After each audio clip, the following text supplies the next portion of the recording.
I don't know if it worked or not. Yeah. Did All you right, try? there we go. Oh, I hit the okay. button. Yeah. Bagel.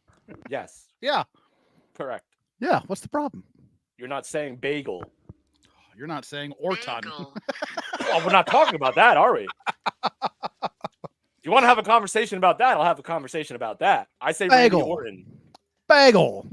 No, bagel. Bagel. No, so how do you pronounce rain? Bagel. How do you pronounce rain? Say rain. So- One more time. Rain? Yes. Now take that AI that you said in rain and put that in bagel. Go for it. Regal? The AI. I didn't say the R, you jerk. Oh, no, I'm just fucking with you. I say bagel. That's what it That's is. not how you say it. Oh. You probably say mountain too when it's mountain. How do I say mountain? That's a good- Ah, you just did it. All right. There you go. Listen, I'm not gonna argue how I say words if I say I'm wrong. You're completely arguing the fact that you say bagel with an E sound as opposed to an AY sound. Bagel. I'm back here if you need me. If you need me, I'll be eating a bagel. Oh, you didn't eat your bagel yet? I have my bagel. Do you say soda, pop, Yes, or do soda. you call it Coke? Soda. All right, okay. Cool. So yeah, I would go Coke before I'd say cola. So like No, even but if- there's like places where they will just be like, I would like a Coke, regardless of if it's Yeah. Coke or Pepsi. right, and I lean towards that more than asking for a cola. Like if you ask for a cola, you're Well, who either does like that? from the 40s or just a moron. So back when I was a bar goer, I would say whiskey and cola. Because don't you know- know you're getting it from the well, so you know it's Right. not Coke or Pepsi. Right. Right. Yep. Which I can understand, but I would say Jack. I would probably still say like Jack and Coke. Yeah, a lot of people would. Yeah. Yeah. But there's a Or like big difference whiskey in and the- Coke, because you when you say whiskey and Coke, you're assuming that you're getting the well whiskey as opposed to the high end, expensive whiskey, Yeah, that's true. That's true. which is fine. Listen, I'm down to save $1. No. Yeah, I mean, it's. I know I'm getting a soda, right? I need a dark soda with the whiskey if I'm having a whiskey. What about you, Matt? What do you do there? I asked for a Jack and Coke. That's right, you do. You don't say And Jack then and Pepsi. No, it's always Jack and Coke, even if they have Pepsi. But no one's ever like, we only have Pepsi. I think it's like universal. So at the bar that I worked at yesterday, we just got a soda gun. We would have cans. Oh, So like fancy, we actually fancy. would I say like cans. that's right. You sure do. Oh yeah. So like we would actually have like cans of Pepsi, and they're like, "Can I have a Jack and Coke, please?" I'm like, "We have Pepsi," because like they'll literally see me pour Pepsi into the thing as opposed to Yep. just using the gun. Yeah. So then you kind of have to say it then. Yeah, and see, I think that from my perspective, I'm saving the tender or the waitress, whoever it is, that time because I'm just saying, whiskey and cola or a Jack and cola, No. whatever it is. Fair enough. No, you dumb piece of shit. It's Yeah. Man, she ripped you apart last week, man. Oh, what a fucking hoot. That was for me, Great. right? That was directed at me. I don't know. I pulled a bunch of her drops. Like this was to you. that was a weird question, man. Okay. Yeah. Yeah. Good. At least I'm not a dumb piece of shit. Yeah, I know who the fucking monkeys are. I watch Scooby Doo too, you piece of shit. No, you were just a piece of shit. Yeah, it could have been worse. Double T was it. What are Double T the was a dumb odds that bitch. anyone in 2024 knows who the monkeys are? Come on. I know who the monkeys are. Well, you're a well-educated man. I was working on trying to fit in a stepping stone joke when she was tearing you apart, but I went, you know what? She's got it. Yeah, she put me on my last train to Clarksville. Oh, yes, she did. Do you know who makes the name of these shows? That's it. That's all you need. With content like this, how can I refuse? Ooh. It was hard. It's hard to get one where HK and Tony aren't cackling in the background. I suppose you don't have separate audio tracks. I just usually use the YouTube feed Okay. because I don't use the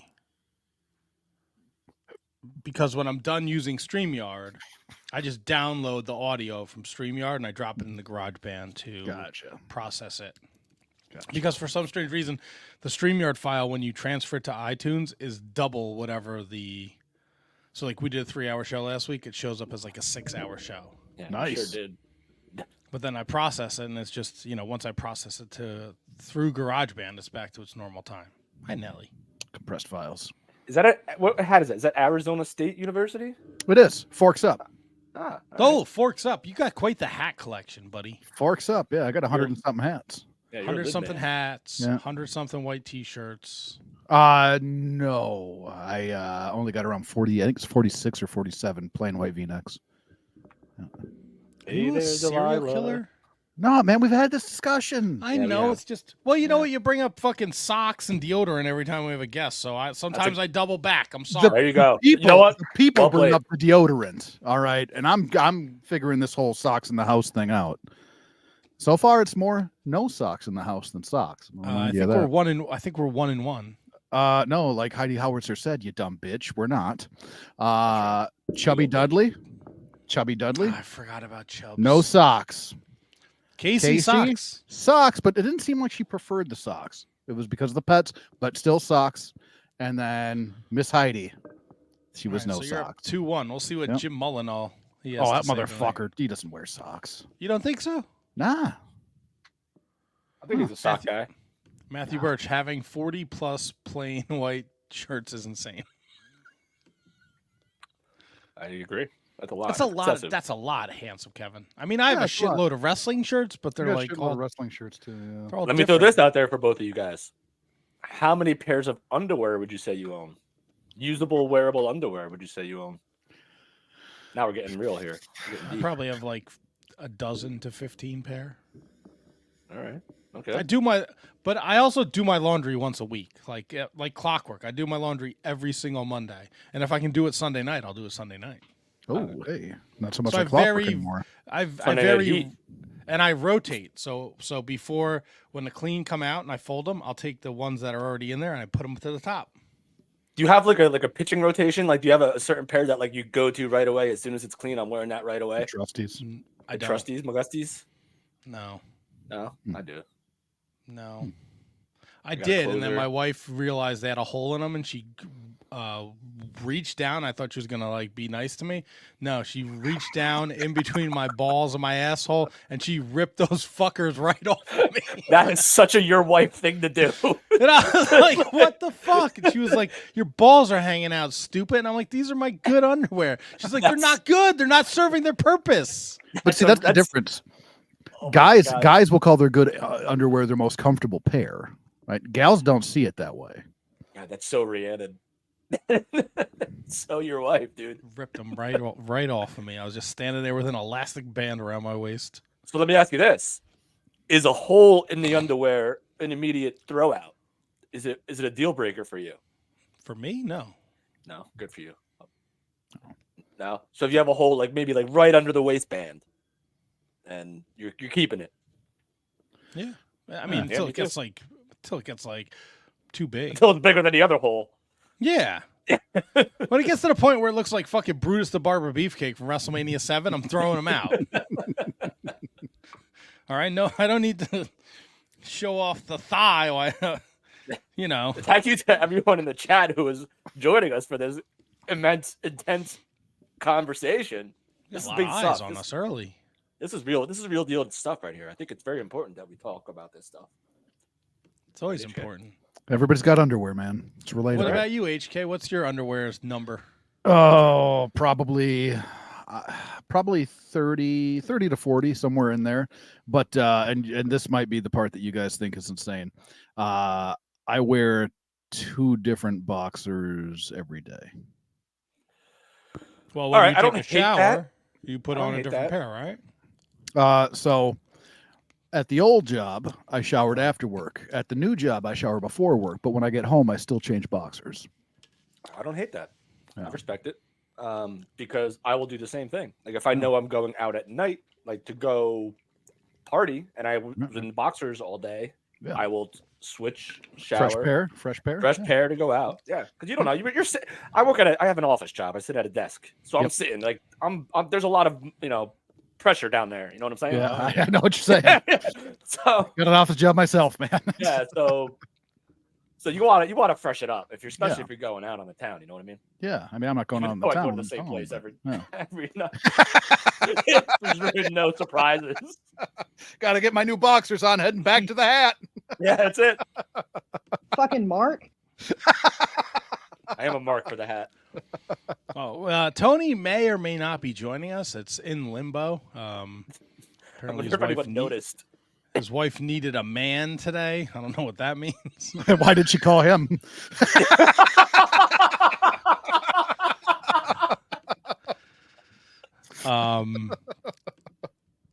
What? All right, Let me easy, ask you Tony. this. Fucking take it easy. Matt, let me ask you this. If they're not making wild, passionate love all night, is Tony a flake for not doing the show? No. No? No. Sometimes You guys are married, so that's why I'm deferring to you guys. I don't know. No. No, not at all. No? Sometimes, your lady has a rough day. You just need to be there to comfort her, even know. if it's just fucking sitting on the couch together. Yep. While she's on her phone and you're watching TV or vice versa. Mm-hmm.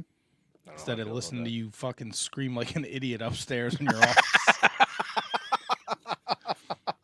Or downstairs in his office. I don't know. Yeah. I don't know. But yeah, no. Not sure how I It's feel not about always about fucking them sides. I gotta organize these drops. it. I think he's fucking up those sides. Yeah. He better be. That's the only I think excuse he's- I'll accept. I Next think week. he's down in the Oochie Coochie section. He might be. He might I be. think- So I mean, What if, that's what we got to focus on. When he's not here, just like drop it a Tony drop every now What and if he then. creamed in your face? Would you like it? I don't think you would. Oh. Yeah, you better. That's the only acceptable excuse I'll accept for why he's not here. Gee whiz.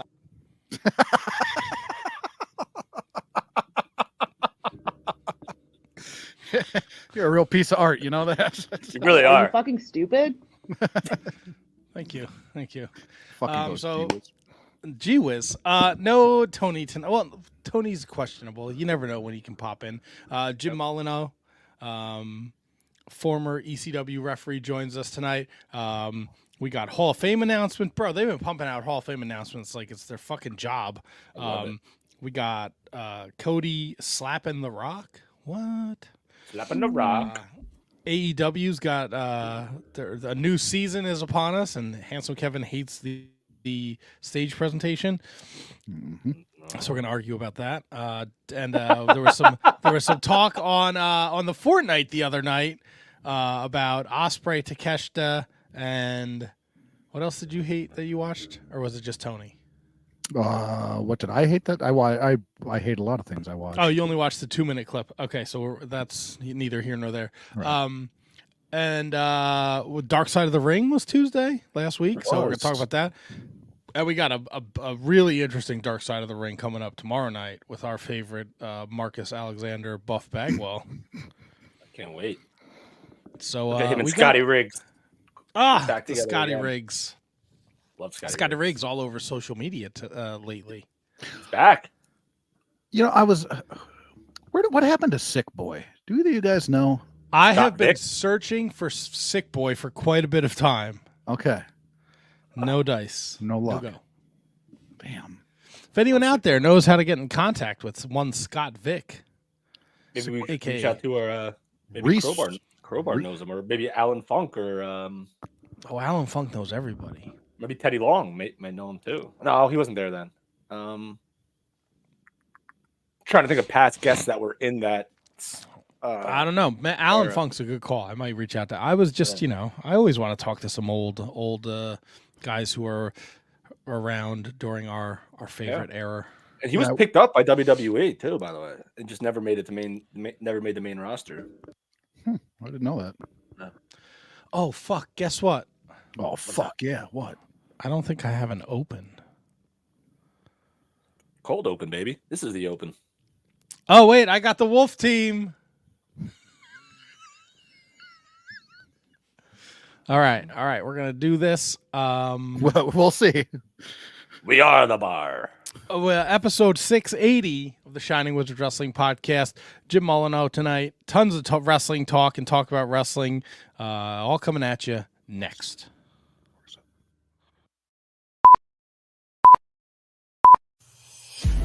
The following is a presentation of the Shining Wizards Network, broadcasting live in high-definition video and available on all podcasting and streaming platforms.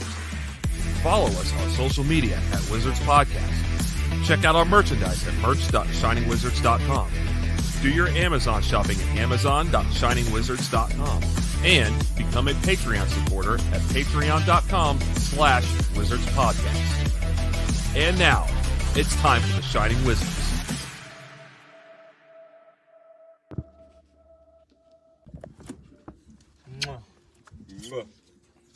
You're watching The Shining Wizard. Wrestling Podcast. Mwah.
Oh yeah, you like that? I had to do some magic editing on the fly. It's another episode of the Shining Wizards Wrestling Podcast. We're with you in your ears. We're with you on your phone. We're with you in your car and wherever you go. We are the Shining Wizards Wrestling Podcast. Tony's not here now. We're doing a dance. Sometimes I like to shit my pants, but not tonight, not tomorrow, not anytime soon. We used to do this show on Zoom, but then we went and got us some Streamyard. Now we're playing in the big boys' yard. Raise the roof. I hate doing the intro. Well, no one asked you to go all Broadway on us. It was incredible. I know, but Tony's got he's like, hey, we're here in the mean streets of fucking New Jersey or whatever he says. He's got like a shtick, and I don't have an opening shtick. You brought them Shining Wizards the musical. Yeah, the Shining Wizards the musical. There you go. Paper Mill Playhouse. Not bad. Oh, Not bad.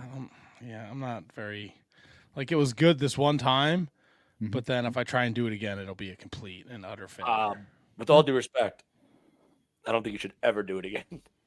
I concur. It was great, and then he's like, once you went to I'm on Zoom, and then we got ourselves some StreamYard. In the big boys' yard. I mean, it worked. It rhymed. Was that the B-52s? Usually the same word rhymes.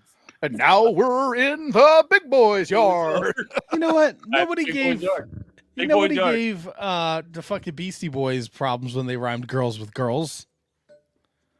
Yeah, but that was because it was the chorus and it was just a word. You know what I mean? Like it wasn't like the end of like a lyric that Same word though. No, in the song "Girls," everything is girls. No, I know what you're saying, but I'm saying it wasn't like a Right. rapping lyric. It was just the hook, like the catch. Like you know what I mean? Like it wasn't like a word Hook, brother. rhyme in the verse. Yeah, the hook brings them back. Yeah, send Oh, hook. nice. A little blues traveler. Love them. Well, it's the Shining Wizards Wrestling Podcast, and it's wrestling talk. And talk about wrestling. Matt, Handsome Kevin. KJG. Gentlemen, how is everyone doing this fine Monday night? I'm doing great, man. For all things considered, little sicky, a little tired, but I'm here for you. Here for you, All boys. That's right. I like it. HK, how's daylight savings time treating you? It's fine. I don't give a shit about daylight savings time. Never have. Don't think I'm going to start anytime soon. Not necessarily giving a shit. You don't miss that extra hour? But you don't. No. I don't miss an extra hour. I'll trade an hour of sleep for an extra hour of sunlight any day. I wouldn't go that far, but I understand what you're saying. For the season, you know what I mean? Yeah. The reason for the season is pleasing. So get over here. That's how daylight savings time works. We give up an hour and we get an extra hour. That's right. So it all evens out. I don't know. So you're not actually losing or gaining shit. It all evens out. Not for me. It fucked me all up yesterday. I was a fucking mess yesterday. Oh boy, how are you doing today? I fucked up Shining Wizards Wrestlemania madness. Then I got us fucking booted off of Twitter for 12 hours. Yeah, but it was well deserved. You've earned it. You earned that. Like that was. I think you know what that's a hill I'm willing to die on. Right. That's what I meant to say. Yeah. That was a good reason to get suspended for 12 hours. I mean, at the end of the day, you did just tell someone. No, I'm not even going to say what you. I did. I told. No, for some context, if you were on Twitter this weekend, Amanda Huber, the widow of John Huber, aka Brody Lee, had tweeted out the Cody Rock promo where The Rock brought up that Cody and Dustin were 20 years apart, which is where The Rock's daughters are. They're both 20 years apart. She was like, this is a weird thing to say. Like with the emoji, like the thinking emoji, just, whatever.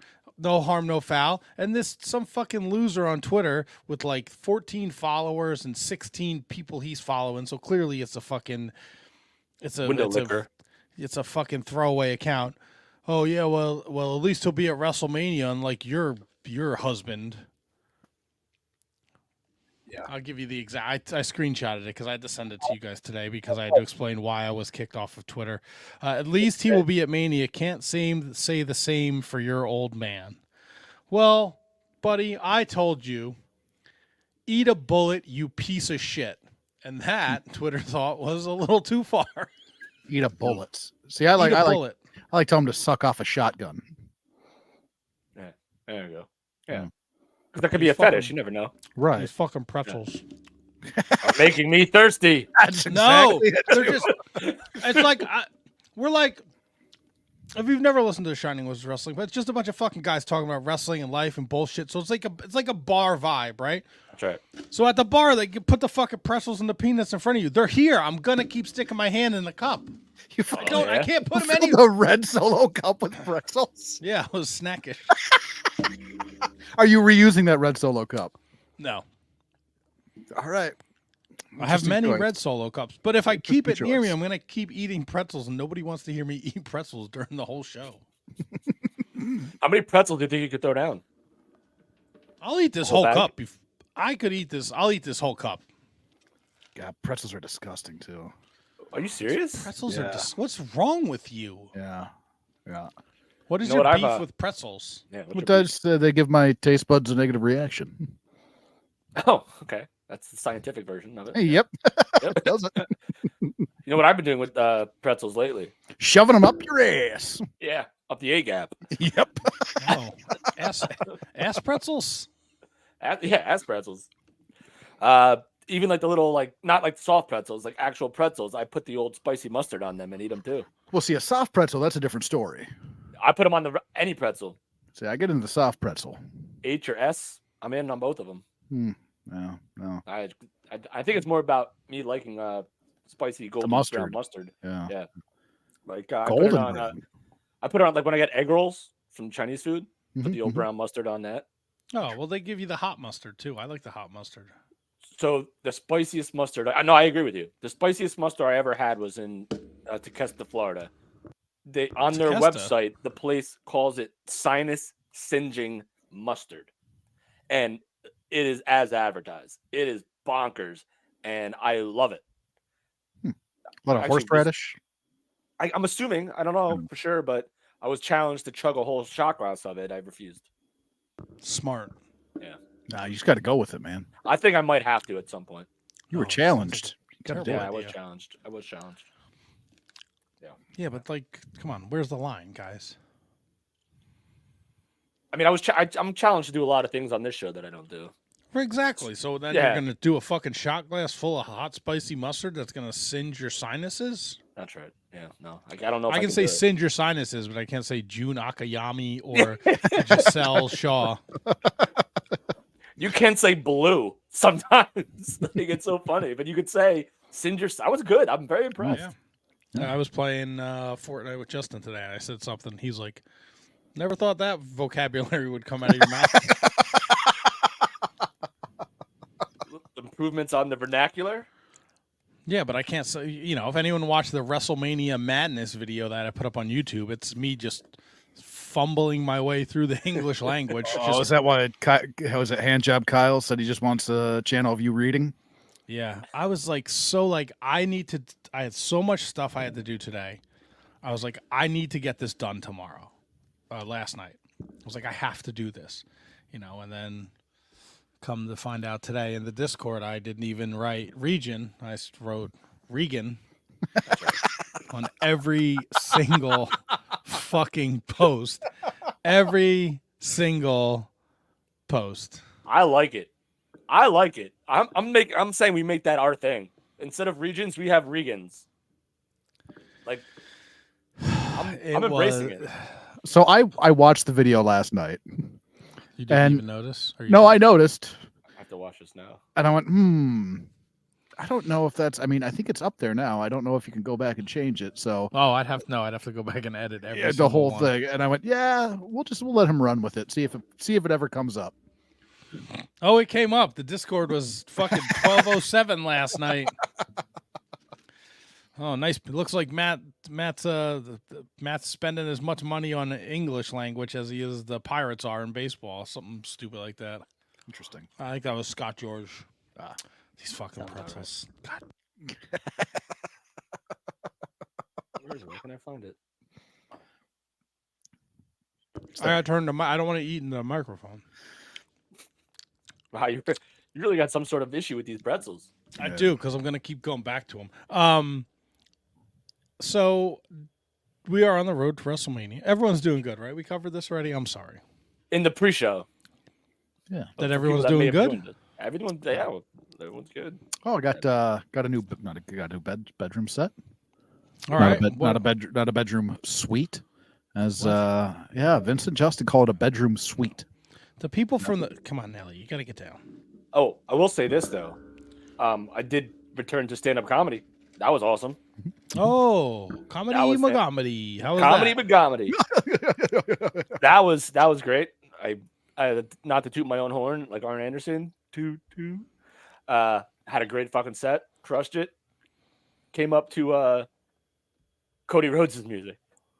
Because they let you pick a theme song to come up to. Why was Arn Anderson tooting his own horn? Because he was cutting some sort of promo, and he was I forget the promo it was, but he's like I'm not gonna toot. I'm not the kind of guy to toot my own horn, but toot. Okay, he did that. Gotcha. I got lost there right away. I was like, did he confuse Fred Ottman and Arn Anderson? No, never.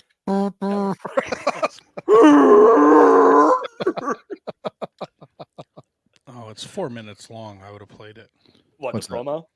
Yeah, it's very famous. Arn Anderson calls it famous toot promo. Yeah, I probably didn't even do it justice. But it's very well known that he does like something like I'm not the kind of person to toot my own horn, but toot. It may have been a promo like it was definitely in the NWO era, I think. Okay. I want to say. I don't remember it. I want to say it was, but I'm I gonna can't find it right now. No, it's him and Jim Crockett. Oh, okay. Never mind. Yeah. Let's see if I can get to find it. I'm not the kind of guy. He was wearing a fucking Yankees hat. What a fucking jerk off. Because he was a heel, man. He's a Bring that heel. up. It was over you that this confrontation began. Well, Bob Caudle, I'm going to be real brief. I don't want to come out here and blow my own horn. I don't want to toot my own horn, but toot. Now, when I first got here, I told you people a few things. Number one, I told you I'm going to make a I'm reputation. not listening to the 4-minute promo, but that No, was that the was- toot. Toot. He's a very, very baby-faced looking Arn Anderson. Because he's probably like 18 in that promo. Yeah. The guy never 1987. aged. The guy looked 18 and 50 at the same time. He came out of the womb balding and smoking a cigarette. Yeah. And I remember, I think the story behind him wearing the Yankees hat is because you were wrestling in like the South, right? So Oh, what yeah. better way to get over as a bad guy than to wear a New York Yankee hat? So, and it worked. And plus, he kicked ass and he was the enforcer. Love me some Arn Anderson. Yeah, so a bedroom suite, is that what those weirdos call it? Yeah, Let's they get call back it to- they there you call go. it a bedroom suite. which Sorry, is- I want to. Sometimes it's nice to put a bow on things. yeah, I yeah, agree with you. they call it a suite. I still don't quite understand it. It's a bedroom set, as far as I'm concerned. So the bed, the whole gimmick there, and then the nightstands and the dresser and everything. So good, we got that. That was nice. Can I ask you, are there illustrations of Jake the Snake Roberts, Ultimate Warrior, Ted DiBiase, and the Macho King on them? There is not. There is not. I still do have the heavenly bodies next to my bed though. It's accurate. Fucking as we go. Yeah, as we go. All right. Then I installed a new shower head Sunday. Don't you need a labia? No, not a labia, No, Tony. What's shower wrong with head. you? It's cool. It's cool. It's doing man shit over here. Are you now? Yeah. Yeah. All right. What is it, just like screwing it in? Shower head, just installing it. It's like a light Yeah, but- bulb, but like for water. Alan Day wants to know, you installed it or Molly? You know what, Tropical? Yes, I installed it. I feel like Tropical is insinuating that perhaps this is not the first time something has been installed in your house that Molly has done. Well, Molly did fix the door of the shed. She close it? Nah, it's something was going on with it there. I don't know what, but she fixed it. She got it going. I was inside doing the real man stuff. All right. Brendan wants to know, does it work then? Yeah, I took a shower this morning. It's got like 18 settings, something like that. 16 settings. Tropical shouldn't stand on a box in the shower, Chief. Ah! Do you have to stand on a box in the shower with your little hobbit feet? Little step stool. No, I don't. You want me to mail? You want me to mail you mommy's step stool No, I don't need. from the kitchen? You sure? I don't need mommy's step stool from the kitchen. All right, All it's right. good. It's good. It's good. Molly puts the good snacks up real high. It's got the highest pressure I've ever had in a shower head before, man. It's phenomenal. You guys high pressure shower guys? Yes. Who doesn't want a good shower Right. with bad water pressure? Yeah. Right? Yeah, my shower head's from Serbia. Yeah. Well, when we were there, I said, you know what? If there's anything here that has Destroyer in the title, that's the shower head I'm buying. Ended up with Sounds aggressive. like a water pick, 1700 Power Pulse. Power Pulse 700. It is actually called the Power Pulse, man. Water pick. Surprised me at first. Yeah, water pick. Yeah. So I used the water pick at a brief period of time, and I thought it was going to be the cat's meow, and not so much. It's hard to get into the water pick. I got one too. Yeah. Yeah. I'll rinse and floss and brush, but the water pick was like a little. It was very noisy too, very loud. I didn't like Yeah. Gee whiz. Yeah, gee whiz, man. water pick time. Like CM Punk, it's water pick time. It's all right. I didn't enjoy it either. Mm. What happens? We have our guest joining us in about 25 minutes. So let's talk a little WWE road. We're on the road to WrestleMania. We're about under a month away. And Seth Rollins is cleared. Oh yeah. He's got the green light. Do you guys think this factor? Come on, Nelly. This is not the time nor the place. This fucking cat. No. It's not an episode of this show or any show where I sit down where I don't scream at the cat at some point during the show. Do you think I'm going to ask a question? I'm going to eat some pretzels. So You got to get those pretzels away Please. from me, man. We're Those almost pretzels out are of them. becoming a real fucking issue. Please Matt's just don't. like begging us to just talk. I need more sound bites from the two of you, so this works out perfectly. Tony's a fucking soundbite hog. Oh yeah. Also, I put in the group text message. I gotta stop with the oh yes. There was a woman that came to the pizza truck yesterday, and she said she ordered like a grandma pizza, and we put meatballs on it because it's like grandma's meatballs, whatever. So she's like, yeah, I need more meat in my life, and I didn't even think about it. I just went, oh yeah. What was her reaction? That's what I want to know. She just kind of laughed. And then I was like, then I just turned my back to her and put my head down like, what the fuck is wrong with you? Now, was this a woman that you would say would be flattered by such a remark? I mean, I guess if you said that to an older lady, she would enjoy it. How old are we talking here? She was definitely over 50. That's not that bad. Fuck. So my head, I got to tell you this one real quick here. You're talking, oh yeah, and then you had to turn your back to her. So we were on a guys' weekend, and my buddy's parents showed up, and we were all standing out by the bonfire, and they're talking about, what is the Bloody Marys? So everybody's talking about Bloody Marys. I'm not a Bloody Mary guy. No. And they're going back and forth with what they put in them and shit, and I don't really fucking care. And then my buddy's mother goes, yeah, I don't put anything on it. And my buddy Steek goes, you ever crush up? I like to crush up bouillon cubes and put them on the rim. And my other buddy's mother goes, yeah, I don't do rim stuff. And all of us are just trying to keep it together, right? We're like, nobody's saying anything. We're all thinking it. Nobody's saying it until my buddy Steek turns his back and he goes, he loses it laughing. My buddy, whose mother we now know doesn't do rim stuff, comes walking out the cabin. I said, hey man, you know your mom doesn't do ass play? And he goes, Paula. But just that moment of like, everybody, nobody's gonna do it, nobody's taking the bait, everybody be cool, and he turns his back and loses it laughing. It was fucking beautiful. Feces and pee-pees and all this stuff. Yep. Yep, there it is. Paula doesn't do that. The feces and the pee-pees and all that stuff. She doesn't like that stuff. No, not at all. So, old Seth freaking Rollins cleared for Mania. It's going to be him and McIntyre. Do we think now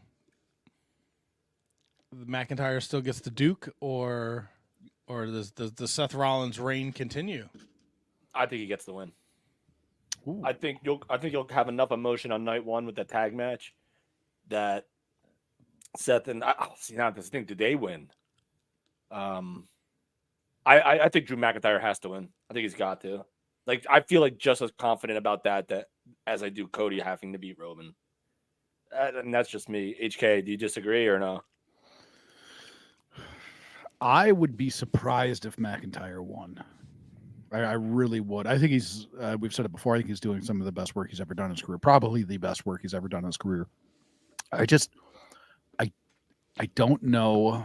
I don't know if I don't want to say I don't know if now's the time, but I just think that I would just be surprised. I think Seth has done great work with that title, and carrying it a little bit longer isn't going to hurt him or the title. And I don't think that losing to Rollins is a bad thing for McIntyre either, especially with where his character's at right now.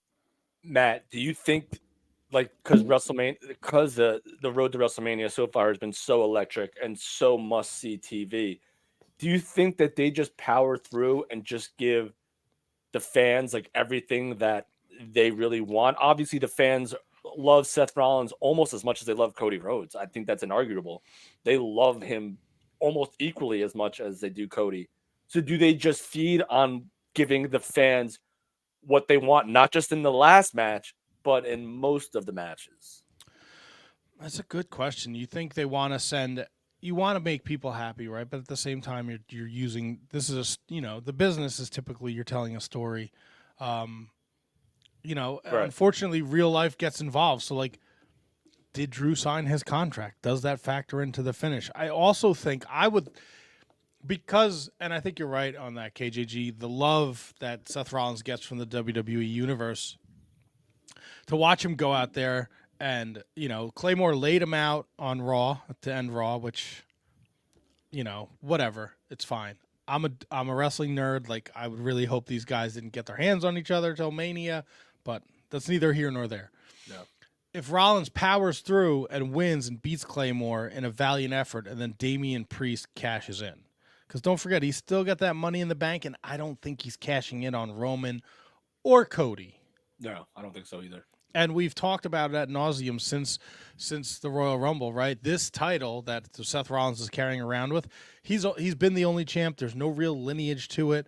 You know, Seth is big time. He's going to be in this WrestleMania Night 1 main event where he teams with Cody against The Rock and Roman. You know, I think he's reached that point where he doesn't necessarily need a belt. And I also think he might be the first challenger to Cody when Cody walks out of WrestleMania as the champion. So I love that idea. That would require both of them to be on SmackDown now, though. No. So are we doing another draft? Are we sending maybe like LA Knight and maybe Randy Orton to Raw? Like, we got if Seth Rollins does turn on Cody Rhodes at some point, which I think is tremendous, you have to flip flop. Those guys have to be on SmackDown unless the belt goes with the guy and Cody stays on Raw. And, I don't know. That's a great question. I would assume they'd want Cody on. You want him on SmackDown, I think. You want him on both, right? Yeah, you want him on fuck the brand split. Right, like it's Cody. Like this is the culmination of almost 3 years, right? Yeah. Of him trying to climb this mountain. He comes back at Mania. He gets hurt against Seth. Or gets hurt working out. He wins the Hell in the Cell. He goes away. He wins the Rumble. He loses at Mania. He feuds with Brock Lesnar. He comes back again. Wins the Rumble again. And HK, Matt mentioned real life about Drew McIntyre. Did he sign his contract? Real life also kind of plays into Seth Rollins. Does Seth Rollins, while being medically cleared, does he still want to take time off? So, like, maybe to completely heal his body. I mean, he's working the loop. He's working the house shows. So he seems to be fine. But does he just need some time off? So that can play both ways, the whole real life situation that Matt brought to the table. Right. Yeah, I think, you know, if I were Seth Rollins at this point, right, he's done everything that he needs to do. And the problem is that, like, you almost want to take time off at the right time.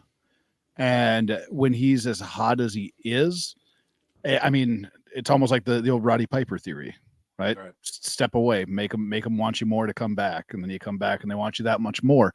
I just don't know. I think if I were in this position, I'd probably want to take a little time out just to rest up. I mean, he's been running hard for as long as anybody. At the same time, like, And I don't think WWE would have a problem with it, because then you can give the fans what they've been clamoring for with LA Knight getting bumped up. Yeah. You have Randy Orton back. Yep. You have AJ Styles still there. Jey Uso. They're not going to be void of talent at all. So if Seth Rollins does want to take time off, the move is to put the strap on Drew McIntyre. And I have the utmost confidence that they will do it in a way that doesn't hurt either one of them, and doesn't necessarily benefit one other than the other, aside the fact of one's going to win the belt or one's going to retain. Do you think, like you're just mentioning the roster, do you think in 20 years we'll be able to look back and say this is the strongest roster that they've ever had? It's the strongest booked roster they've ever had. Okay. I'll say. Okay. How do you differentiate? That's a great question. Kind of just spitballed that. I think that Attitude Era was super strong.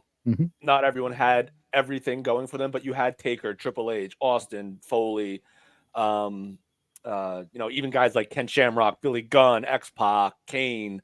So I think, but they all had I think it's very similar to that, actually, now that I think about it, because now on this side, Matt, you have Jey Uso, who everyone immediately, once he came over and started doing this amazing entrance of, oh, he's going to be a top guy. He's going to be the one that challenged Roman Reigns. Now that's not necessarily the case for everyone. Kevin Owens, top card. Miz, still there. Damian Priest, Finn Balor, Judgment Day, Hot Act, Dominic Mysterio. R-Truth is now one of the top baby faces in the company. So, like, it's very comparable to, like, if you go back to Attitude Era, you had Val Venis, you had Too Cool, you had, these guys that were booked extremely well, but I think this out edges it because you can put like no one's gonna believe Scotty 2 Hotty is gonna challenge for the main event. Right. But if you put R-Truth now in a title match because how over he is, you could probably see him, 1, 2, 3 kidding and win like a top title. You know what I mean? So I think it's the best booked roster they've had. Okay.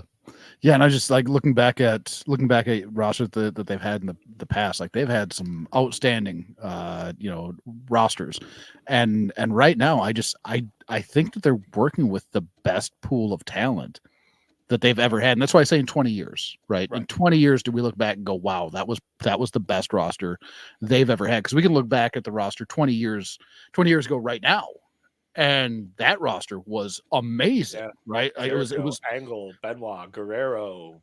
I mean, Rey Flair, Mysterio, Edge, Triple Flair, H, yeah, Triple H, HBK, Batista, Orton, Taker. Like, like they were all there. But that, like looking at what they have now, I just in 20 years, I think I'm going to be hard pressed to think that it's not the best roster that they've ever had. They had a lot of misses though too. There's not many misses right now. Like they had like guys like Sylvain Grenier and like the God, what was their names? The Dicks. Like the they had a lot of misses 20 years ago. Look, we've been through, we've seen our share of misses though, like in this day and age, right? I think Karrion Kross is a miss. Ooh, I love what they're doing with him. I love it. They're trying, and I give him so much credit for trying. He's not, and Matt, we had a big discussion about this when he was NXT champion, and he comes on and they debut him with a Spartan gimmick, and he gets beat by Jeff Hardy. And I didn't hate that move at the time if it wasn't for the NXT championship. But the fact that he's not connecting yet, and they're putting all these bells and whistles around him, AOP, Scarlett, Paul Ellering, and I kind of lean towards Matt as much as I like Karrion Kross. I kind of lean towards Matt in that he is coming coming off as a miss, even though he did have a great match with Lashley on SmackDown. Look, I'm sure that, but like when he came in, it was like in NXT and he was great, and then they bring him up like you mentioned, and then he got let go, and then they bring him back, and you're like, he's a Triple H guy. He shows up like once, right? He had that thing with Roman where he pointed at his wrist, and then like he went away for a while before they brought back this whole repackaged thing. And maybe that's going to be like a big stepping stone after Mania. Maybe Seth does take some time off, and we can kind of get the ball rolling on a couple other guys, which is, another reason why HK, you might be right in 20 years. Like there's dudes who can just, there's literally main event talent everywhere. Like this get down, Nelly, this gauntlet match tonight on Raw that's going to decide who's challenging Gunther. Ricochet, Chad Gable, Sami Zayn, Bronson Reed, Nakamura, JD McDonough. Like none of them might be world championship material, but they could definitely slide in and challenge for a title at fucking Fastlane, Yeah. Like we haven't even talked about guys like Gunther and the New Day and like all these guys that are just there. Like one of the Viking Raiders guy who's been on our TV every week in high profile singles matches. Ivar, former guest of the show, man. Yes, Warbeard was a former guest of the show. Former guest of the podcast alongside Austin Theory, Grayson Waller. They're doing great stuff too. I wanted to ask you because back to the Karrion Kross thing. Is he suffering a little bit from the Mark Merrow Sable situation? Like, do you think that Scarlett overshadows him? No, I don't think Scarlett's nearly as. And I think that could be by design. I don't think she's put in the position that Sable was put in. She's clearly not put in that same position. Yeah, but there is. Does she cast a shadow over his work? I don't think so. Don't think so. Okay, Matt, do you think that? I never thought about it, but off the top of my head, I don't think so. I was just making the comparison. Yeah, it's a good comparison. Huge Mark Merrow guy, huge Johnny B. Bad guy. He comes in and he never really got to where you thought he could go because of who was next to him. You know what I mean? What are you at? Don't am me. Don't you am me. Mark Merrow's lucky he got a fucking IC title run. Okay, that's about as. Come on, eat a shit. I'm not gonna lie to you, Matt's like that was like the perfect argument That was like the perfect argument to what his point was. He got like Mark Mero was never going to be main eventing a SummerSlam against fucking Stone Cold Steve Austin. He was just That's don't where think Mark. he would? No, come on. You're out of your mind. Did he have I any what? main event? Out of my mind? Out of my balls? Yeah. Any main event? Any main event? Soirees in WCW? No. He was always your TV champion. That was the role, and he did it well. I'm not saying he was bad, but that was his ceiling.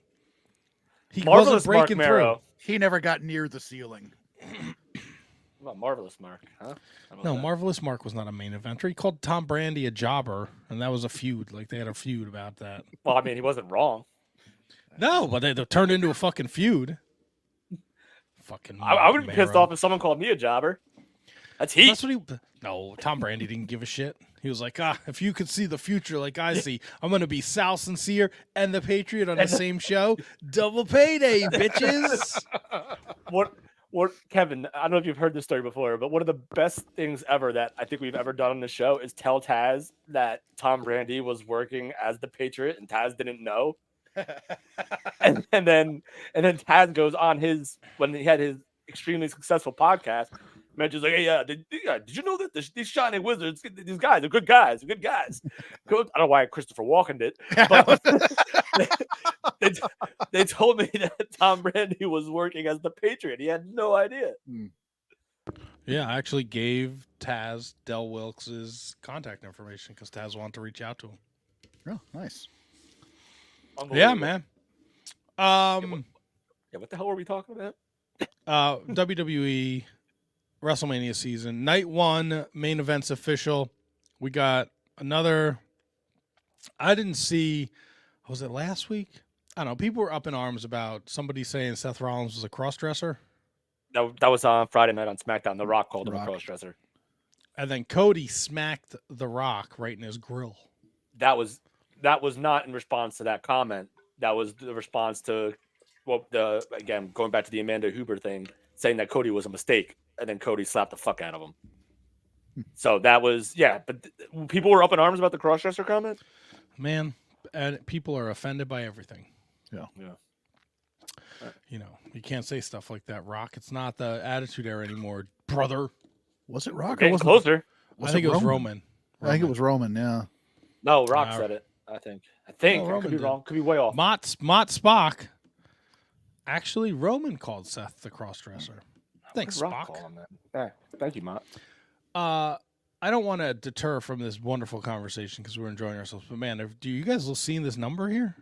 I'm two, I guess, right?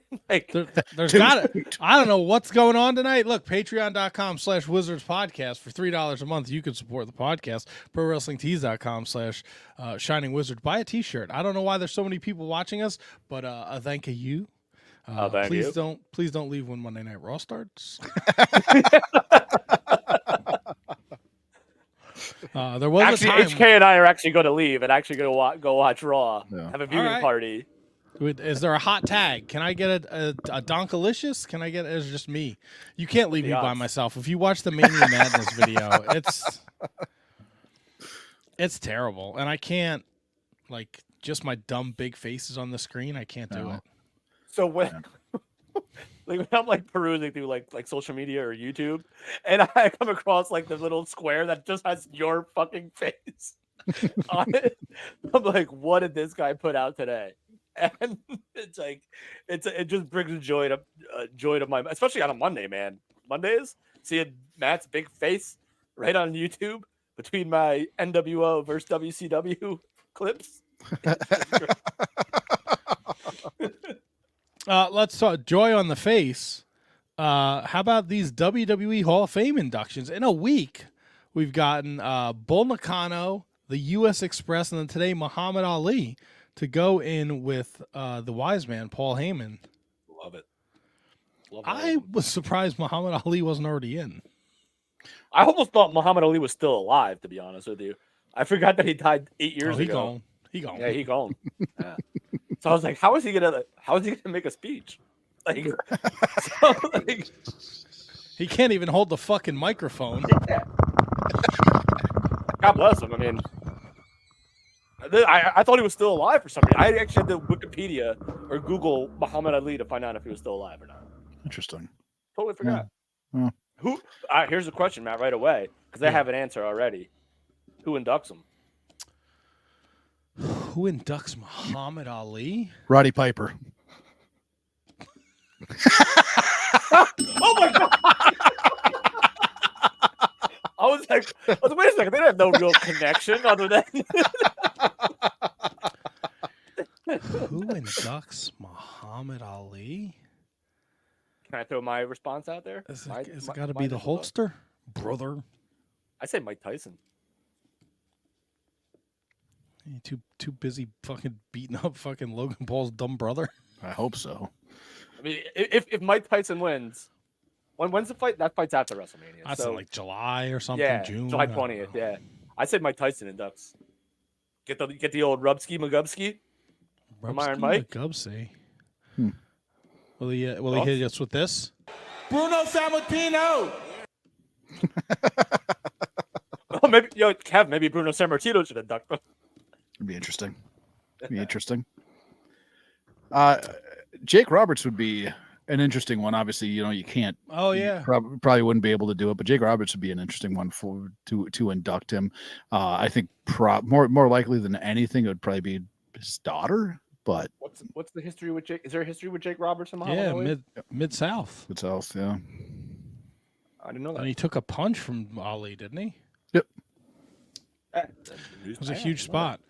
We're gonna put a little pin in this Hall of Fame talk because I do want to talk Bull Nakano and the U.S. Express. Yes. But our guest is here, so I'm gonna bring him in. Is that cool? Yeah, bring him in. Oh yeah. I just don't want everybody to touch the same buttons, and then we bring him in and we bring him out. We Hands do are the up. hokey pokey. Back here if you need me. Original ECW referee, Mr. Jim Molineaux. Jim, how are you? Good. I feel like I should go get a hat and put it on. That's so funny. No, you know what? Oh, hi guys. Oh, if you want. That's okay. It would take too long to pick the right one out. Do you have a favorite hat? I do. It's an old Blue Oyster Cult hat that I've had for about 10 years. Still wear it on a regular basis. Not bad. Nice. I love the Blue Oyster Cult. Yeah. I think most there's a people band don't called know who they Guster are. that has a song called Blue Oyster Cult, right? HK, you're a hippie, right? That makes sense. A Right? hippie? Yeah.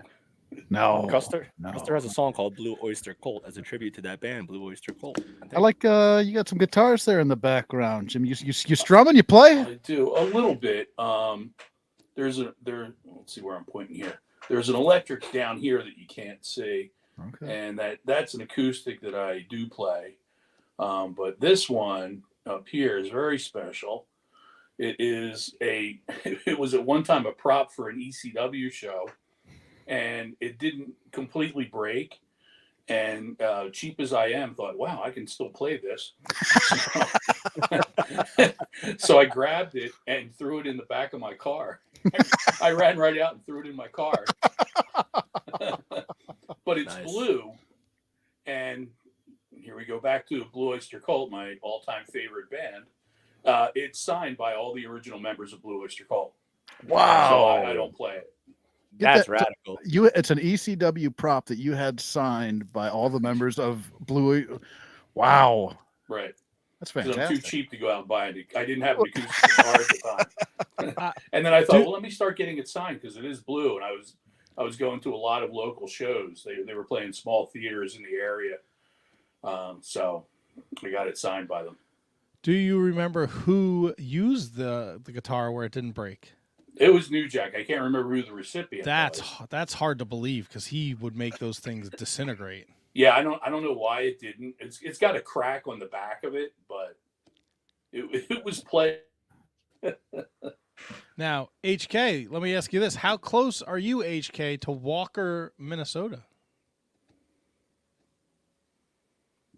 You're muted, buddy. No. Oh no! Oh boy! Just say, time. Walker's maybe a little under 3, maybe 2.5-ish hours away.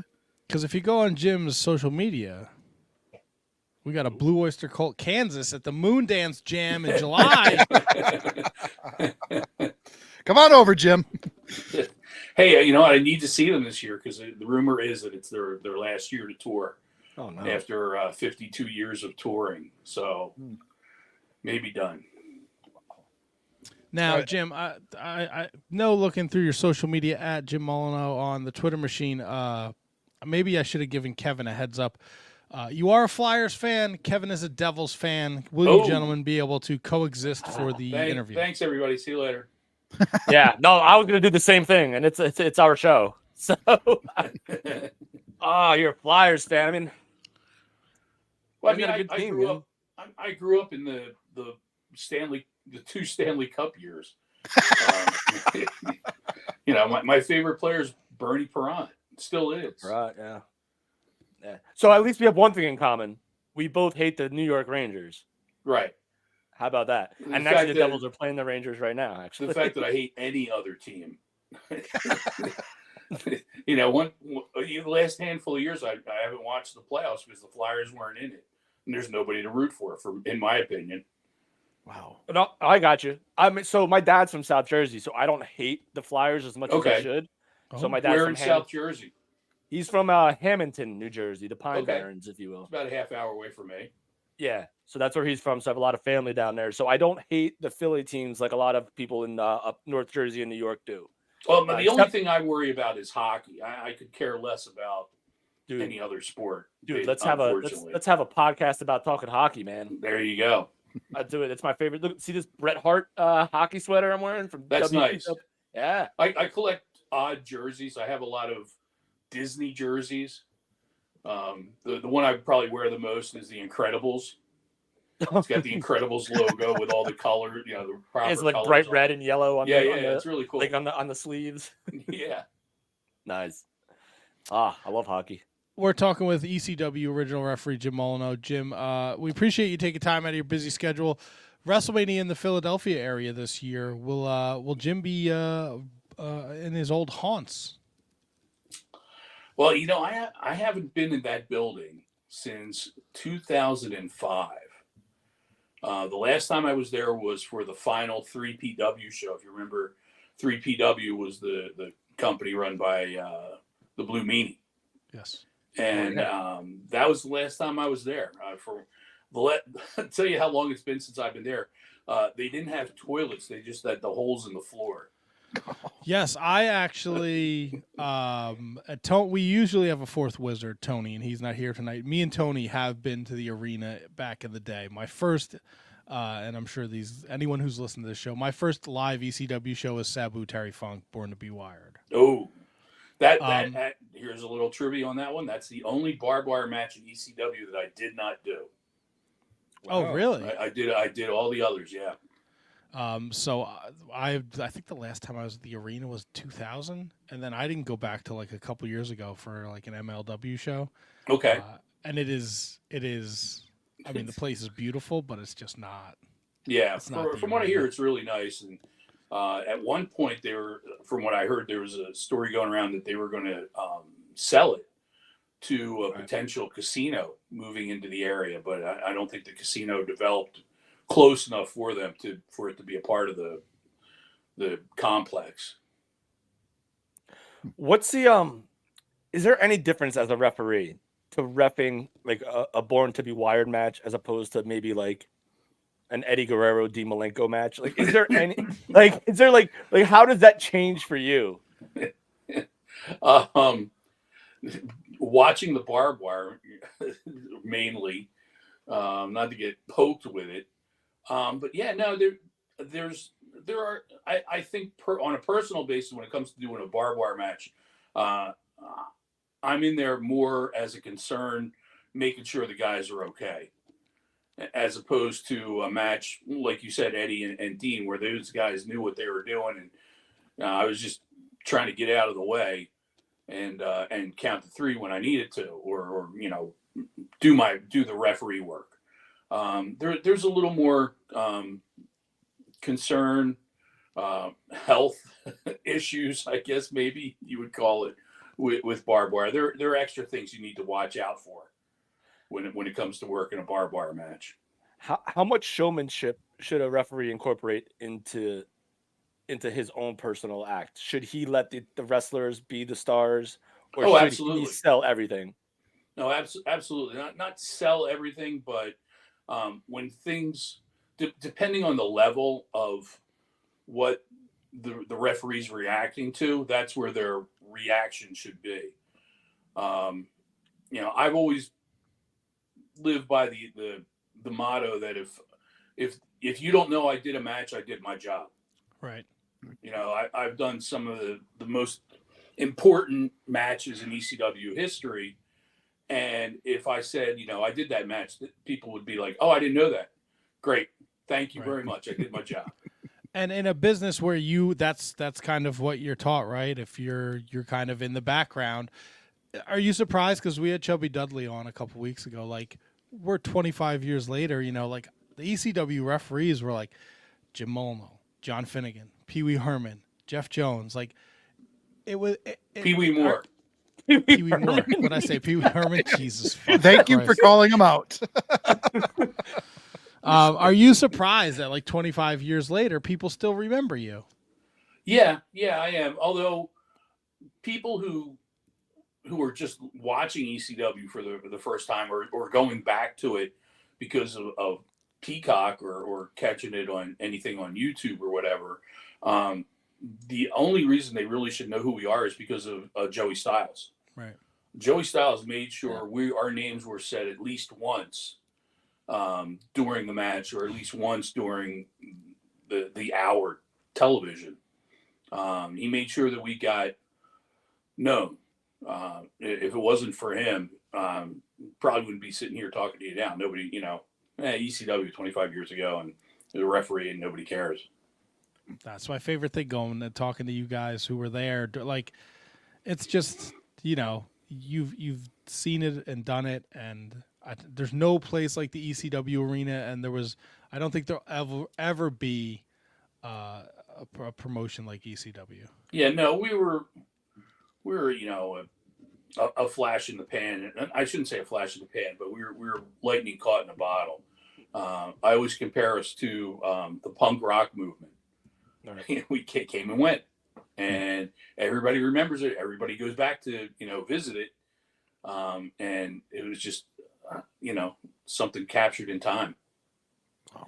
So one of my favorite spots in professional wrestling is like pull apart brawls, right? Like when referees come out first, then wrestlers come out afterwards to just break everything up.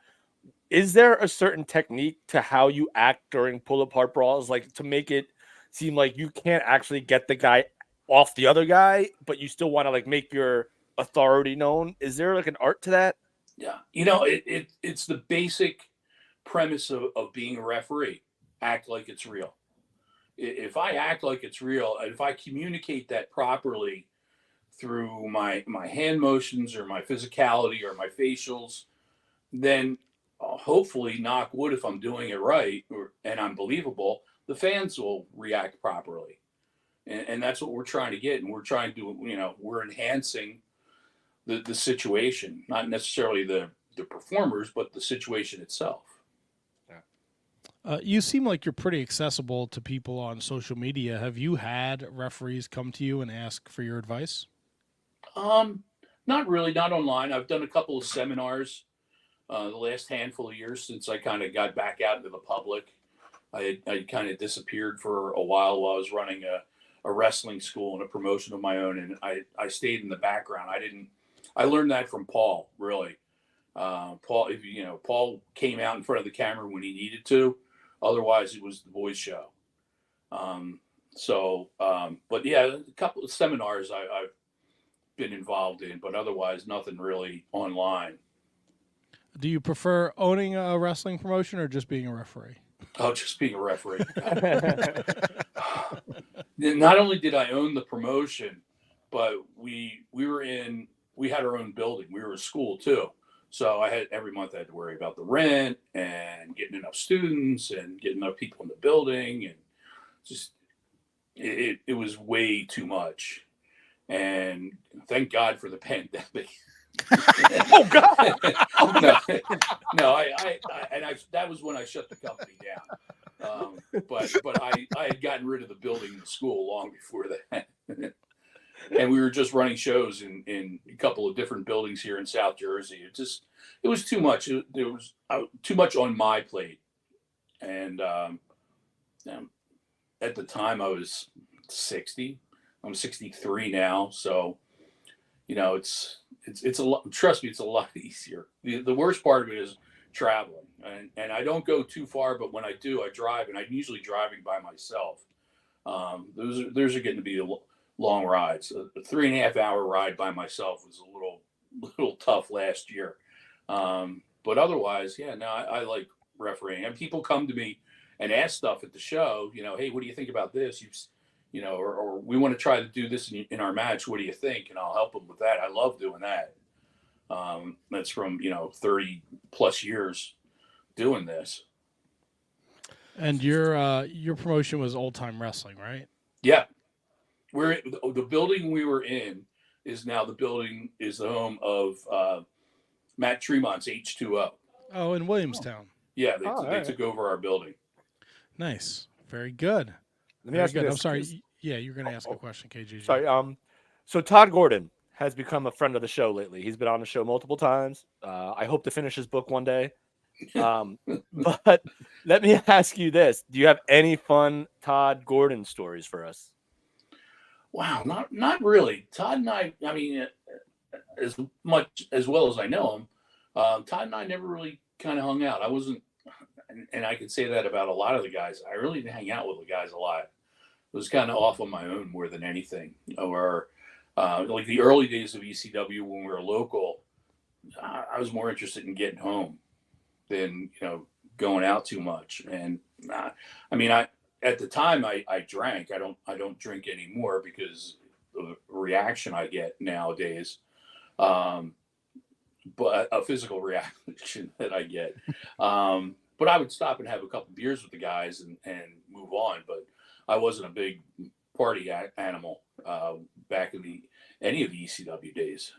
But yeah, Todd helped me out a lot when I'd gotten laid off for my 9 to 5 during ECW, and he was kind to bring me in and help me out, give me some work because I was raising a family at the time. And yeah, Todd's an excellent person. In ECW, God, was it 1996? The event was it Just Another Night? Did you work that? Yes. Briarcliff. Okay, perfect. Because I got a very important question then. Who was the other official that night? All right, so 96. That was. So Briarcliff was outside of Philly, right? Not near Glenolden, Pennsylvania. Glenolden, PA. Okay, so it was definitely myself and John Finnegan. Okay.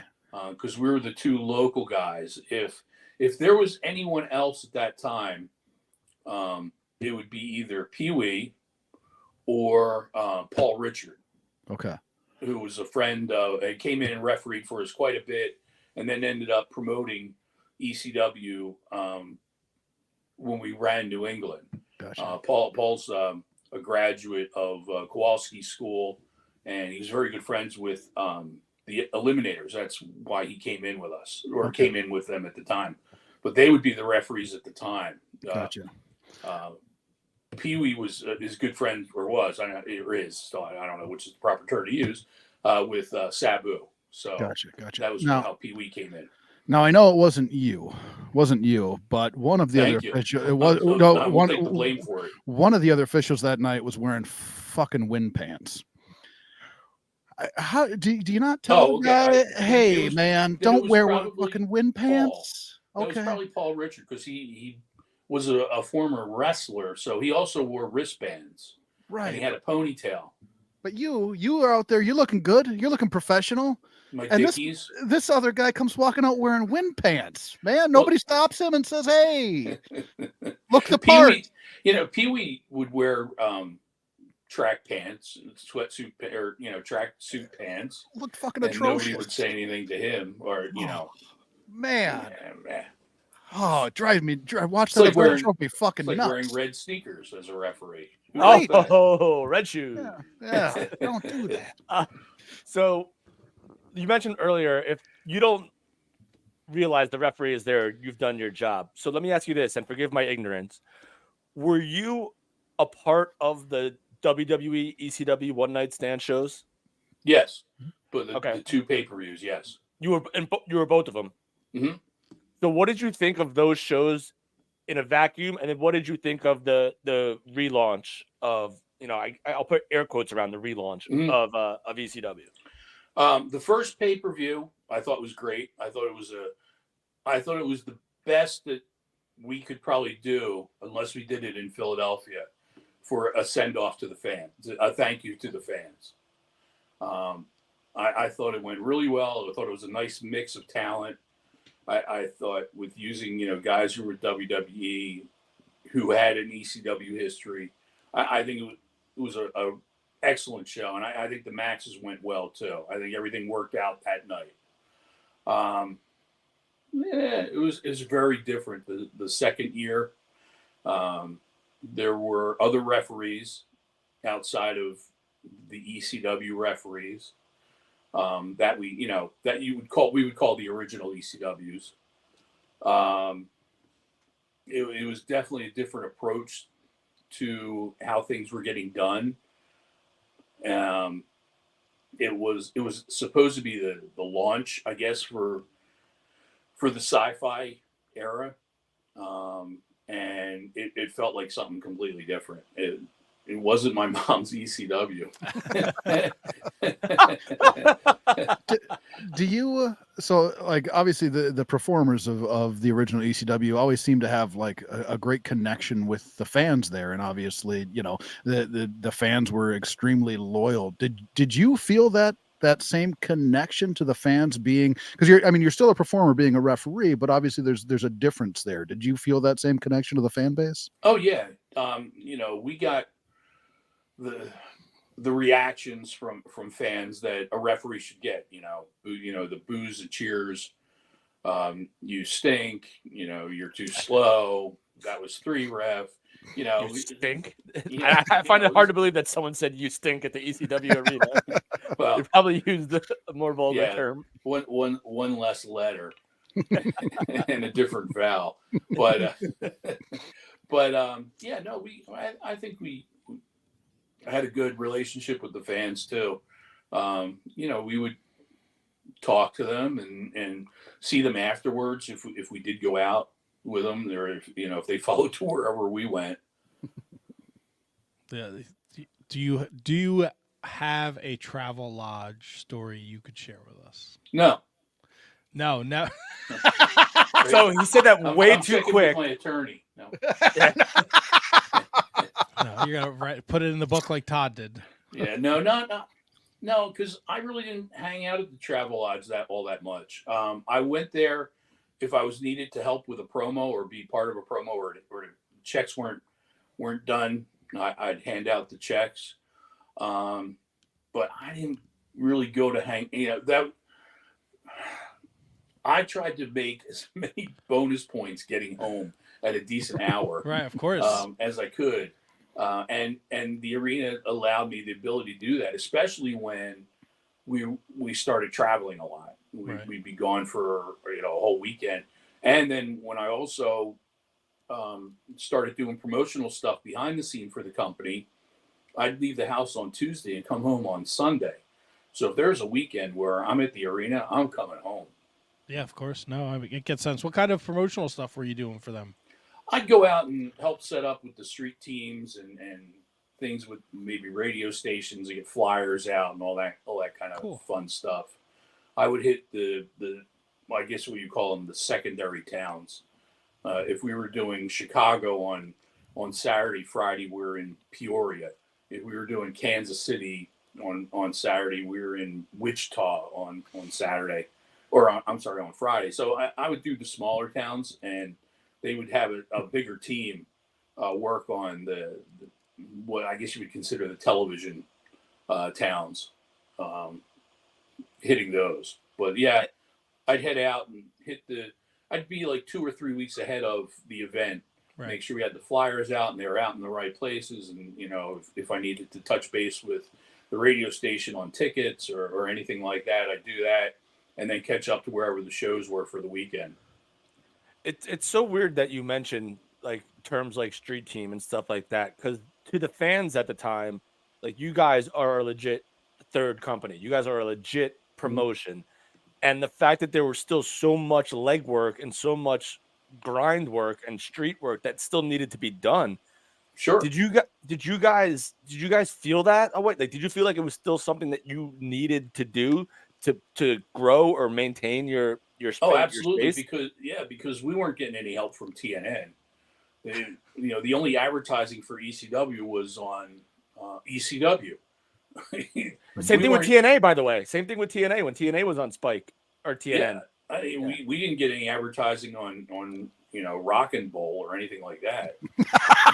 Roller Jam. It was Roller Jam. Monster Truck. Any of that stuff.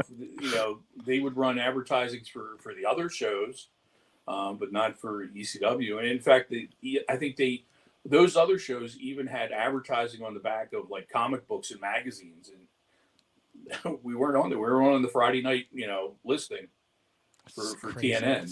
So we knew we had to get out there and hustle ourselves.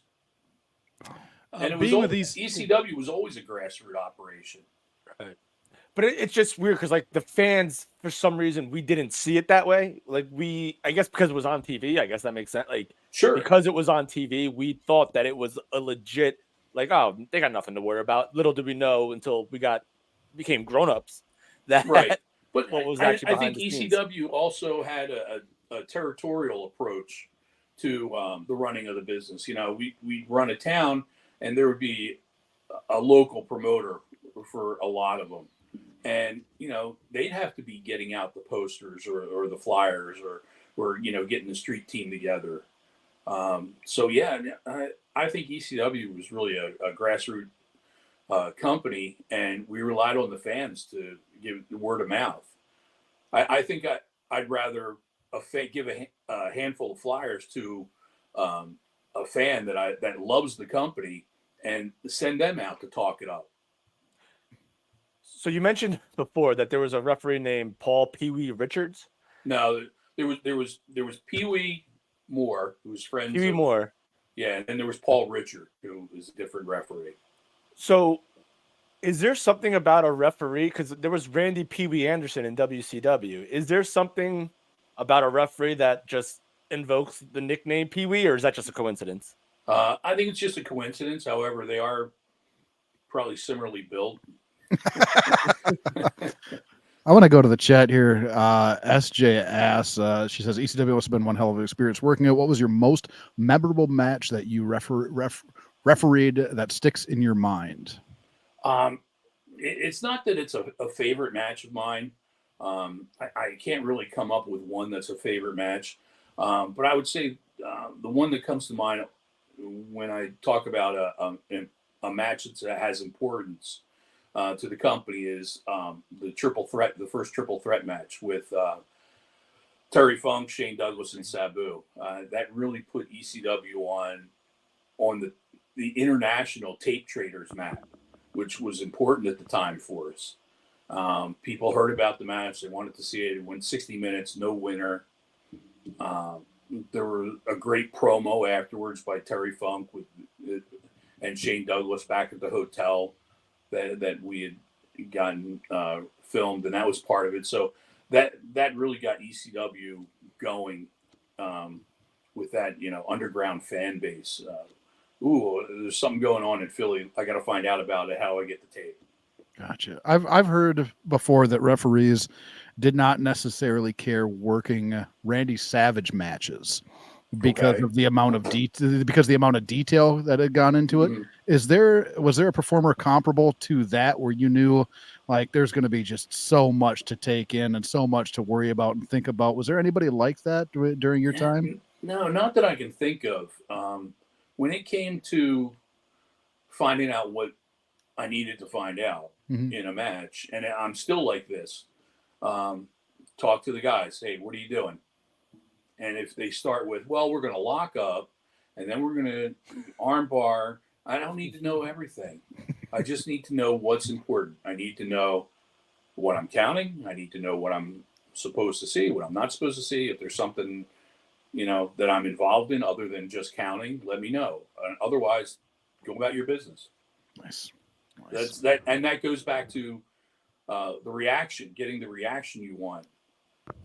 If it's a natural reaction, then I think that comes from me not knowing what's going on. That's fantastic. So whenever we have former ECW superstars, referees, personalities on the show, I always want to get this take from them. What were your thoughts about them actually getting onto TNN and actually going? I mean, they've been other places before, but expanding from the regional, portion of where they made their bread and butter, Philadelphia, New York, Baltimore, this and that. What was your take on them trying to do much more? Was it too much too soon? Could they have waited? Did they have to do it? We were getting syndicated or purchasing time. I don't know exactly what all we were technically involved in behind the scenes of getting on TV in other parts of the country. But we were getting picked up and we needed to hit those areas. And again, back to the territorial days, even though it was a smaller thing, if you look at something like Mid-South, and I always reference them because they're one of my favorite territorial companies, they toured around. They New Orleans to Houston is and to Oklahoma City is not that easy of a ride. And ECW, I think because of the time difference with the expansion of cable television, our travel was a little further than that. But we needed to be in Chicago for, if we were on in Chicago. We got a really good deal with down in Florida. So we were hitting all the Florida cities, and the guys, we loved going to Florida. Was it too much too fast? Looking back at it, maybe. Should we have expanded? I think if we had held out to just the Northeast, let's say Boston down to DC and maybe out to Buffalo, let's just call that our little region there. If we had stayed with that, I think there would have been a good play at the end of the company that Paul could have gone to WWE and said, hey, why don't you let us be a territorial training facility for you? We were already using some of their guys that were being paid by them. So why not expand it and make us what became OVW or what became, Florida Championship Wrestling. So how much did you know about the working relationship between, I'm sorry, go ahead. Go ahead. How much did you know about the working relationship between WWE and ECW at the time? Zero. I thought there was something happening. I shouldn't say going on. It sounds like it's something wrong. But there had to have been something because we were getting guys who weren't doing a lot, or we were easily getting guys between companies, between WWE and WCW. So, we had Al Snow, who was under contract. They couldn't figure out what to do or help the poor guy Baracus. Knew it. So they brought him, so we got stuck with him for a little while. We had draws, my God, we had the Can-Am connection. For Christ's sake, what a great friggin' tag team! That's one of the things that drives me fucking nuts about them and WWF. They couldn't figure out what to do. They had Furnace and LaFon against Owen and British Bulldog, and they could have done wonders with it, and it lasted for like 3 weeks. We had them with to go against Lance Storm and Chris Candido. What a hell of a match that was. Even for, I've been a fan of Furnace and LaFon. Doug was a great guy. I loved him. He was fun to travel with. And before ECW, here was Tri-State Wrestling Alliance, and the last show that was supposed to be, that didn't happen. Everybody always remembers that it was going to be Buddy Rogers against Buddy Landell, the Battle of the Buddies. Or the Battle of the Nature Boys. But Furnace and LaFon were supposed to take on Williams and Gordy. I'm like, that's an All Japan match here in the U.S. God. Yeah, and by the time you guys got Gordy was not the same by the time he got ECW. Which is a shit, because I will never forget, it's burned into my memory, the Perry Saturn Eliminators promo. Doc and Gordy. Yep. Doc and Gordy. Oh, amazing. We mentioned the working relationship and all the people that were in between there. Who was the biggest surprise for you to see back? You walk into the backstage area before a show and there's Dusty or Sid.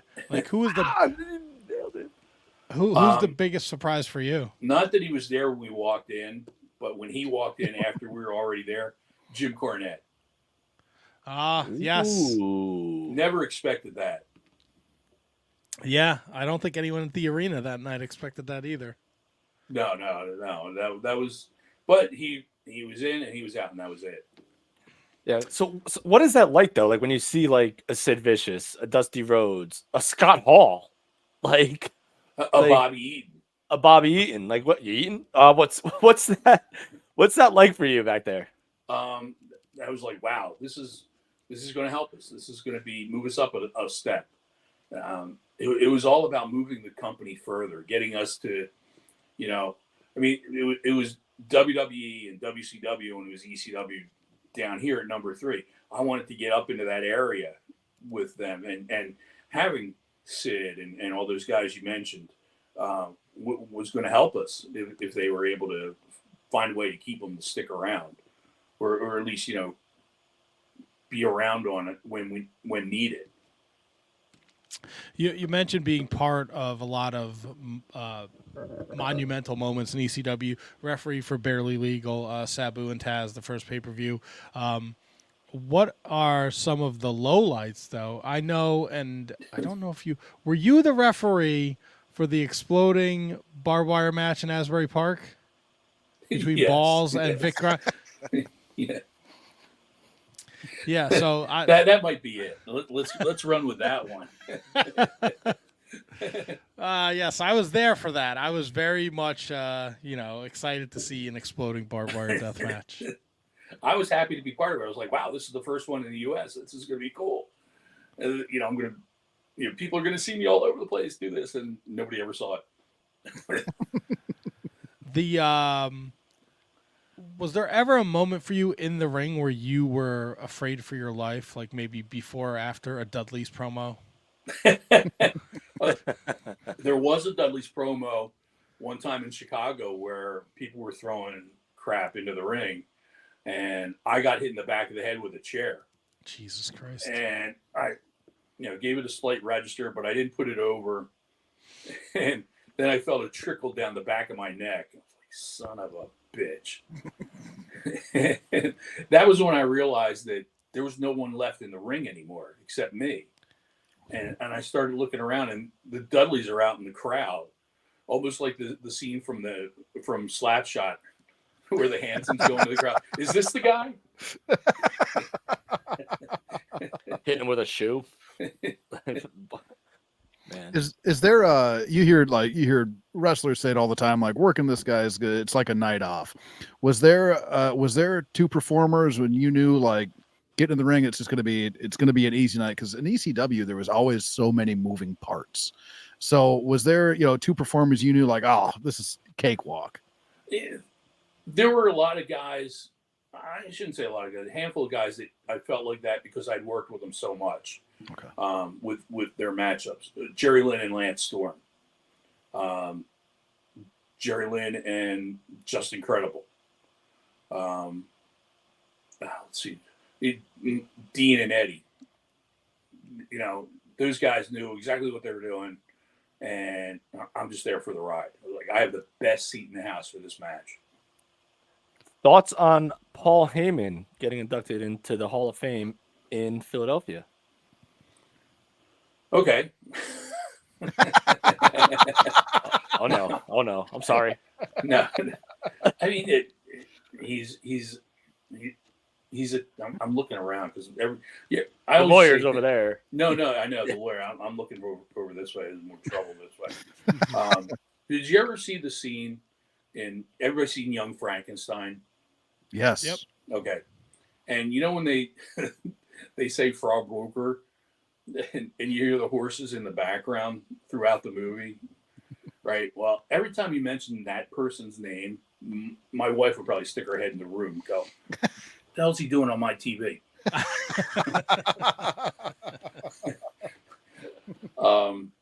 No, I think it's great for him. He's worked hard for it. He deserves it.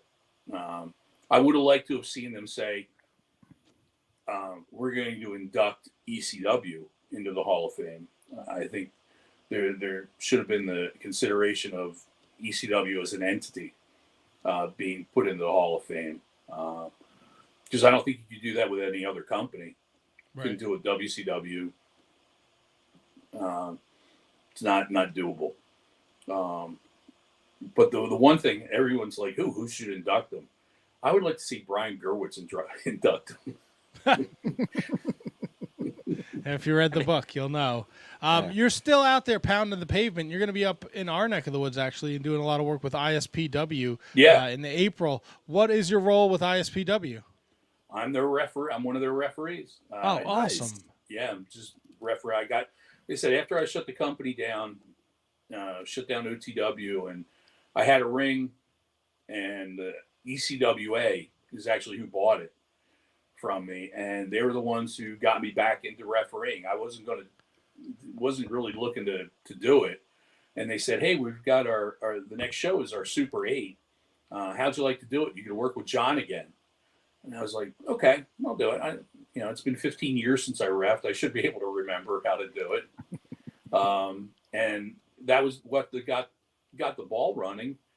And I just put out on social media that I was looking to do appearances and, referee and do seminars and all that kind of stuff. And calls started coming in.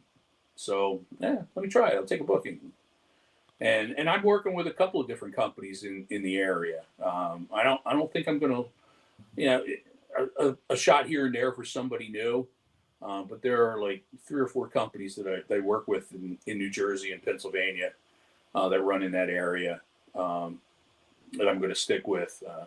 Between that and, like I said, a couple signings here and there. And it's keeping me, I just counted. I have like 13 appearances for April. I had things scheduled for March, but I took them off because I blew out my meniscus.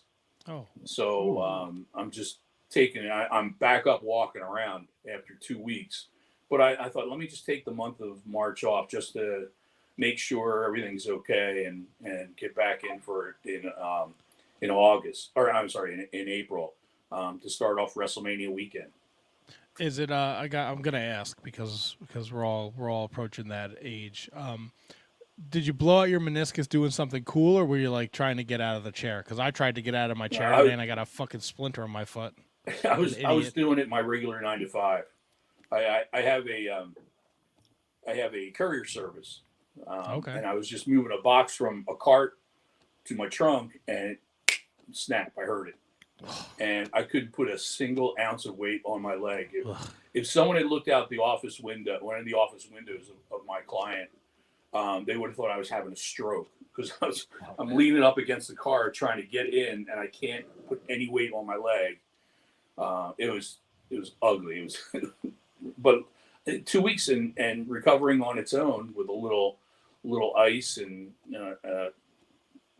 an injection in my knee, and I'm okay. But I haven't tested it in the ring yet, so we'll see. You gotta. I know it's a hike, but you'll be up there in April. You'll see your guy Crowbar to have him work on it before you go. I know, yeah, right.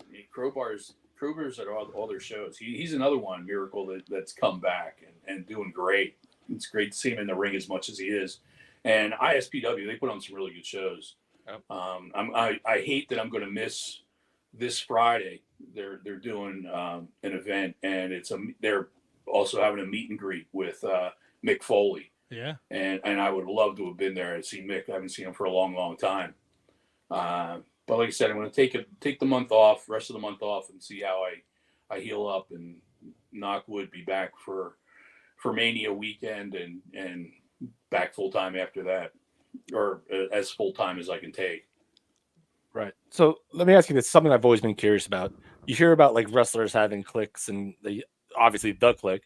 Do referees have that kind of bond where like they just like stick to themselves, or do they fraternize with actual workers and have a good time? No, we hang out with the other guys, traveled with the other guys, didn't just travel by ourselves. John and I did travel a lot by ourselves if it was a local thing, because John and I have always lived during the time of ECW. We've always lived 5 miles apart from each other, and we still do. So we'll travel together. But yeah, no, we travel with other guys, no problem. In fact, I think I was kind of relied on a lot during ECW because I had a minivan. And so load everybody up at my house and have everybody meet at my house, and we're off to Middletown, New York. Let's talk about who's in the minivan right now. One time I can remember we had Jericho, Malenko, Van Dam. There was one ride that was this was a nutty matchup. It was the first weekend the Gangsters were in for ECW. So I had the Gangsters and Nancy Benoit.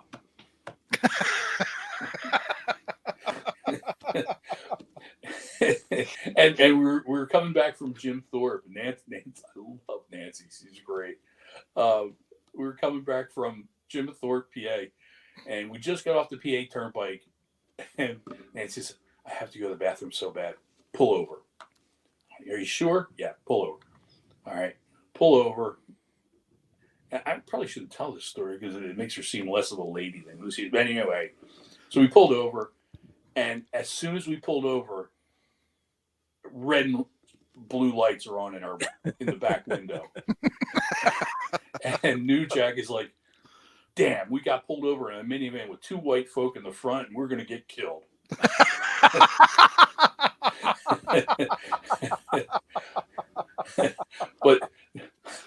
But Nancy's quick thinking, she's out of the car, out of the van, and starts looking around the seat, the floor around her seat.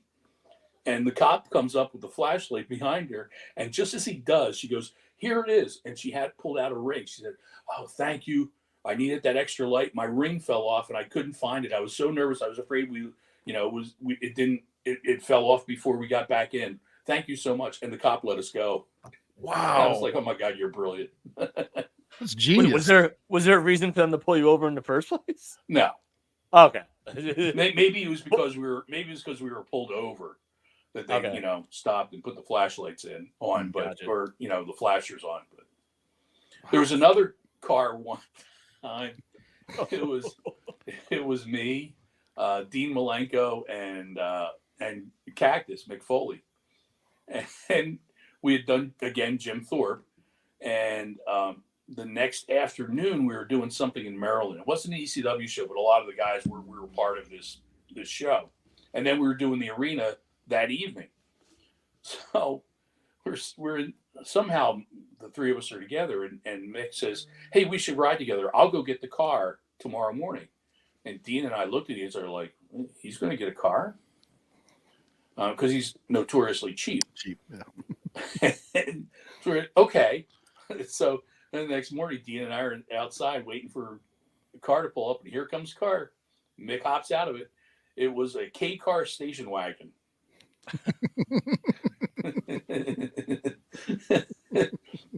And he drove, and I don't know if he had hair in his face or some strange tick or whatever, but he would drive, and he'd go like this.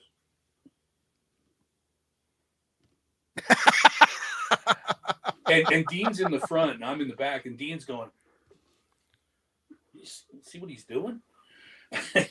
So we did the show, and I'm throwing my bag in the back, and Mick's throwing his bag, and he goes, "Hey, where's Dean?" I said, "Well, he should be here." You hear a car horn going, and there goes Dean waving, riding with Shane Douglas. Son of a bitch. So now I'm stuck with him by myself. And I'm thinking, I'm going to die in this car.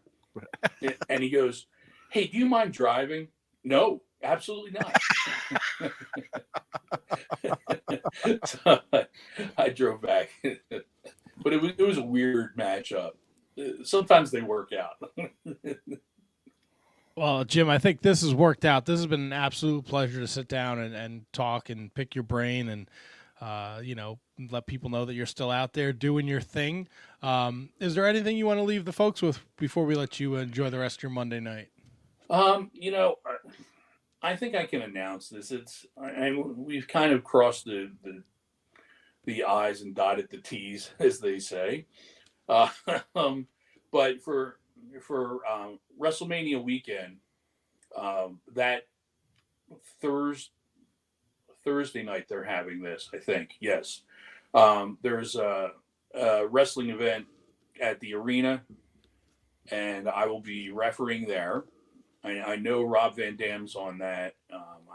I don't have everything right in front of me. I rattle it off to you, but I'm pretty sure Van Dam's there. I think the FBI is going to be there. And then Friday, Saturday, and Sunday, I'll be at WrestleCon signing. Oh, very cool. Friday and Sunday with Paul Richard, who doesn't do signings, but he's coming down because he's spending the weekend hanging out with Perry Saturn, which will be great because I haven't seen Perry for a long time either. But Saturday will be special because on Saturday I'll be signing autographs with John Finnegan. Oh, nice. And it's the two original ECW referees together. The two numbskulls who are dumb enough to stick around the whole time of ECW. We never left, never came back, and didn't take a break from the company or anything. We were there the whole run. So we'll be there signing autographs together. And I'll be popping up and probably some other stuff. Oh, SPO Wrestling, Sunday afternoon at 2:30. They're in Burlington, New Jersey, which is about a half hour from where WrestleMania is. And it's run by Johnny Cashmere. And it's at the Mitchell. It's at the Fire Hall. Look them up, spowwrestling.com. They run Fire Hall there all the time. And what they're going to do, because it's making it special for WrestleMania weekend, the first two matches are going to be outside for free in a cage. So 2 cage matches outside for free, and then buy your tickets and come on inside for the rest of the event. And it's at 2:30, so you'll be able to get to, if you have WrestleMania tickets, you'll be able to get to WrestleMania in plenty of time. Nice. Awesome. That's one of those local companies I'm working for. That event you talked about at the arena, the Mark Hitchcock Memorial Super Show. Yes. 7 p.m. Rob Van Dam versus Mike Bailey, Masato Tanaka, Josh Alexander, Joey Janela versus Nick Nemeth, plus Mystico, Savio Vega, Jose Estrada, Miguel Perez Jr., the Bariquas, Dragon Kid, Masquerado, Dorado, Little Guido, Tommy Rich, Shun Skywalker, Teton, and more. And then SPO Wrestling, excuse me. Yes. The women's title will be on the line as RJS takes on Christina Marie. And then Live Danger takes on SCK. And those will be free outside in the Scramble Cell. Ooh. Yes. And I think their champion is Homicide, and I think he's going to be going against Too Cold Scorpio. Homicide's here. Too Cold Scorpio, friend of the show, Sonny Kiss. Mm-hmm. I think the Graysons are on that. The new backseats, I think, are on. Yeah. That. Mm-hmm. Yeah. Oh yeah, here they are. The whole list here. Bobby Fish. Yeah, I think Bobby Fish is going to be doing a seminar too. It'll be the last appearance of the Carnage crew. H.C. Loke and Tony DeVito will be their last match as a tag team. There you go. Oh yeah, there they are. The Backseat Boys. They're up there. Yeah, it's good. It's a good company. And they like running Sunday afternoons, which is cool.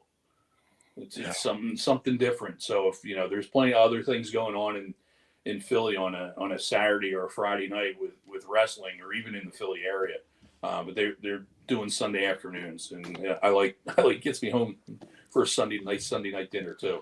That's the perk of being the commissioner. Yes, there I'm the commissioner. You didn't tell us we were the commissioner.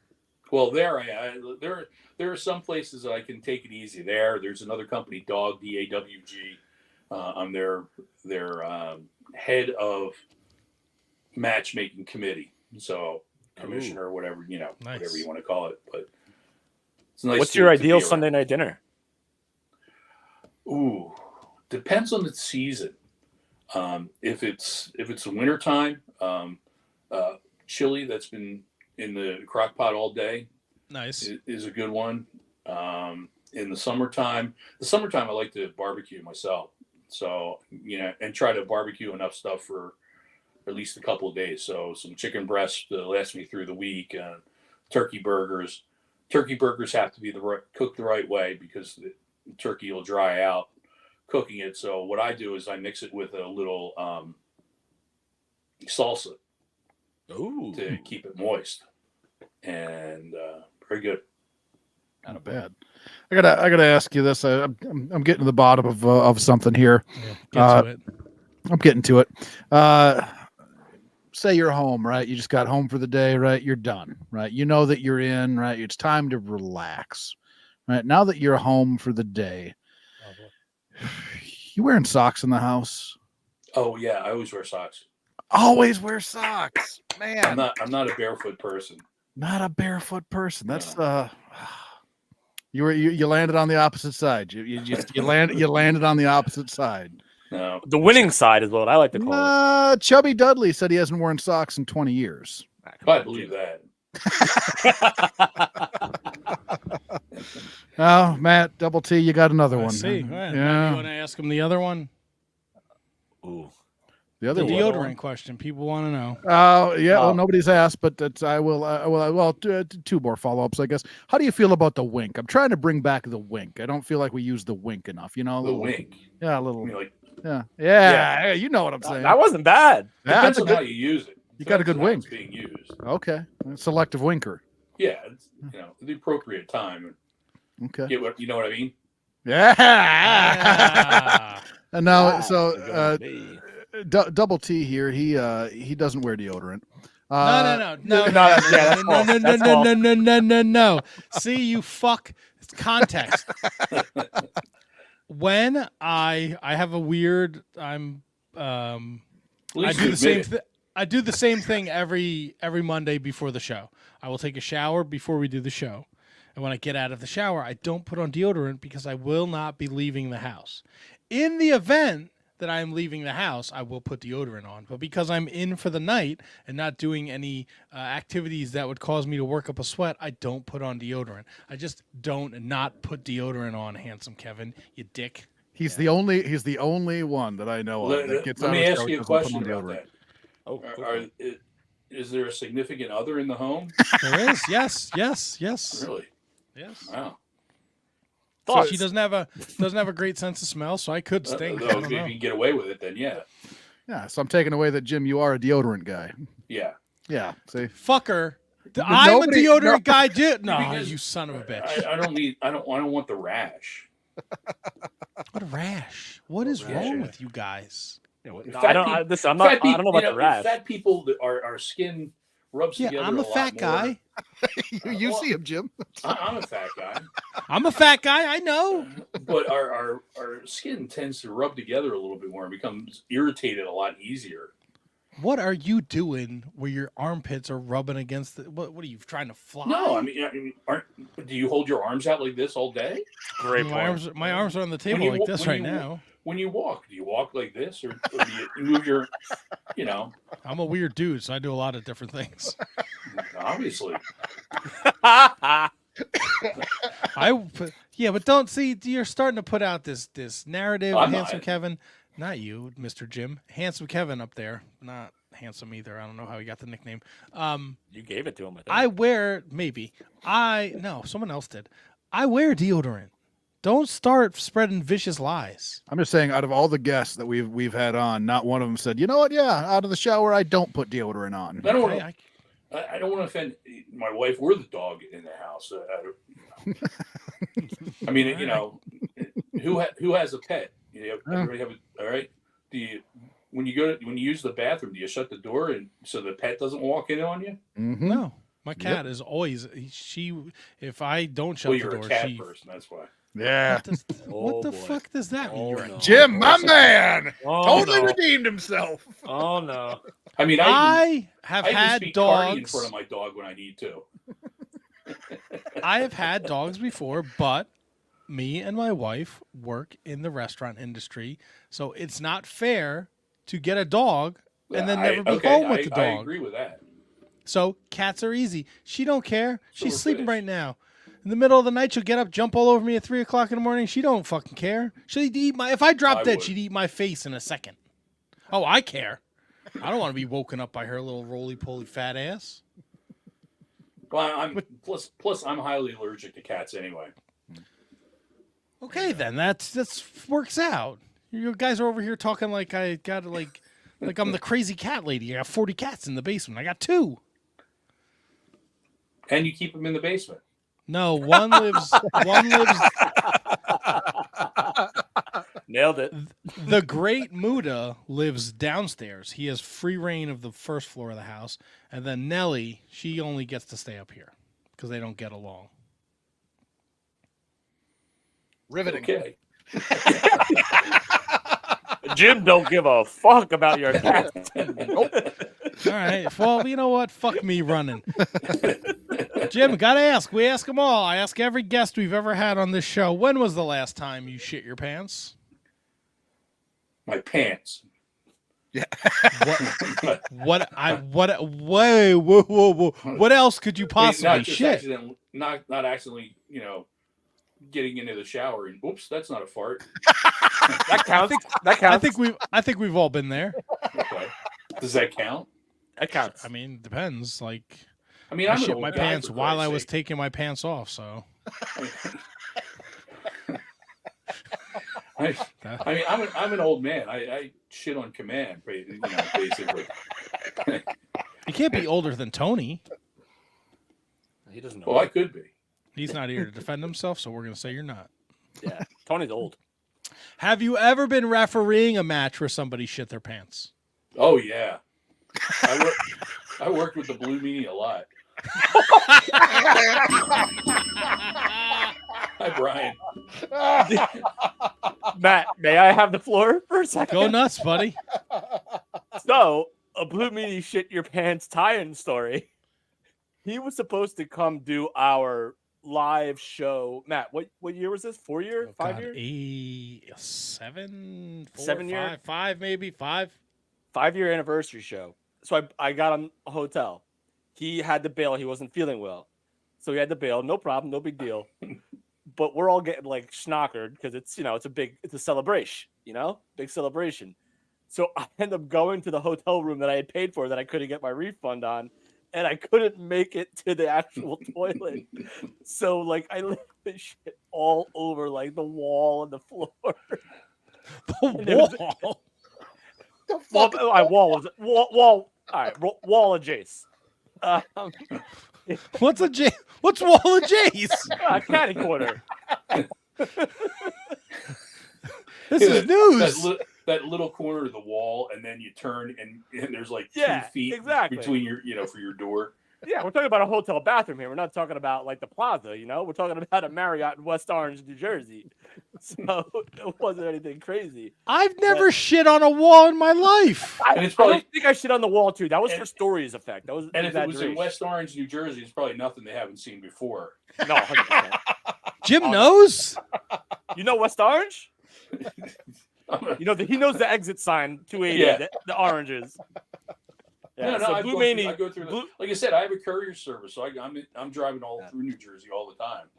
So tied all together, Blue Meanie is the reason why a lot of time I borderline shit myself. It's all Blue Meanie's fault. Hold on. That's right.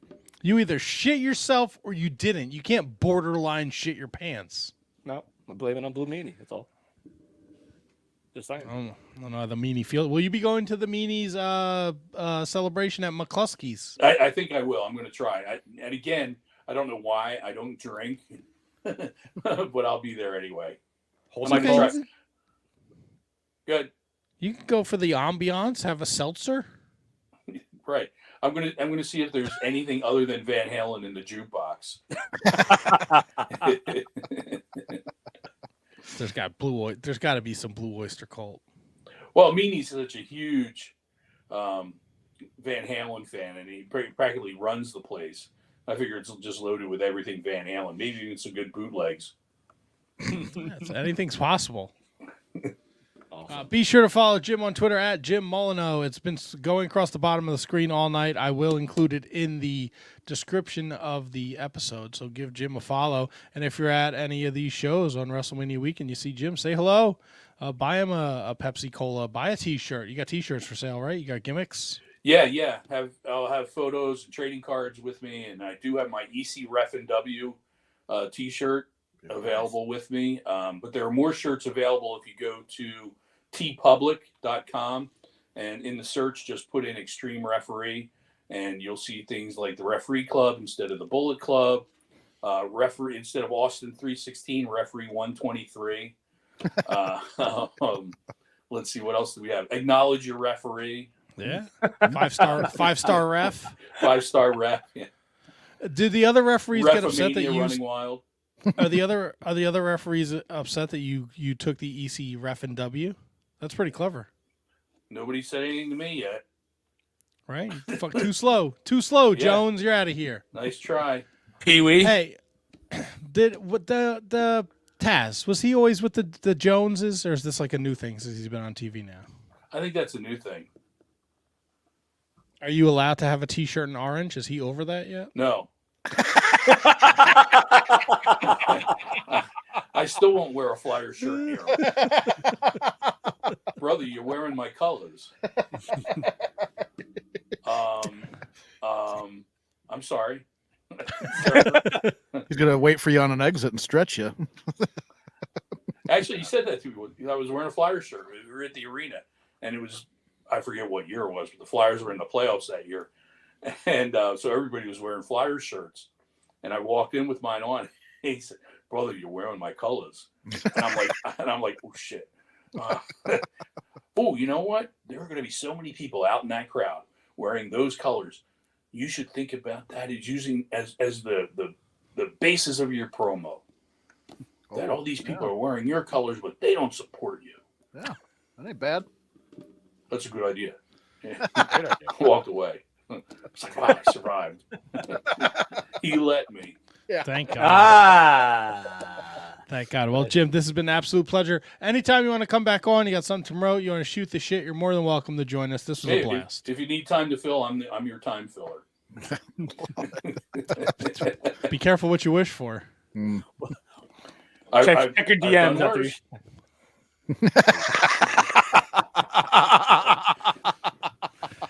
Jim, enjoy the rest of your night. Thank you so much. Referee, Thanks, guys. Have a good ECW time. original referee, Jim Molineaux.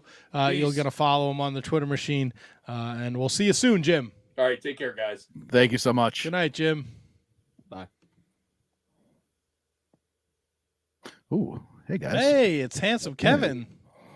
Aw. Arizona State's own. That was a lot of fun. Apparently, a lot of people are watching on Twitter. Oh, good. That's insane, bro. This might be the most record number of live views we've had for a segment. Maybe I reset the algorithm when I got us suspended. Matt, you should tell people to eat bullets every day of the week. Yeah. Dude, I don't know. This is like, the numbers are. I was like, this has got to be fucking. There's got to be a glitch in the system. Something's got to be wrong. But then I got Twitter open up over here, live on X, Shining Wizard Wrestling Podcast +74, and then you figure the people on YouTube and Facebook watching too. So this is fantastic. Loving it. I can't believe this many people are tuning in. Love me a good algorithm.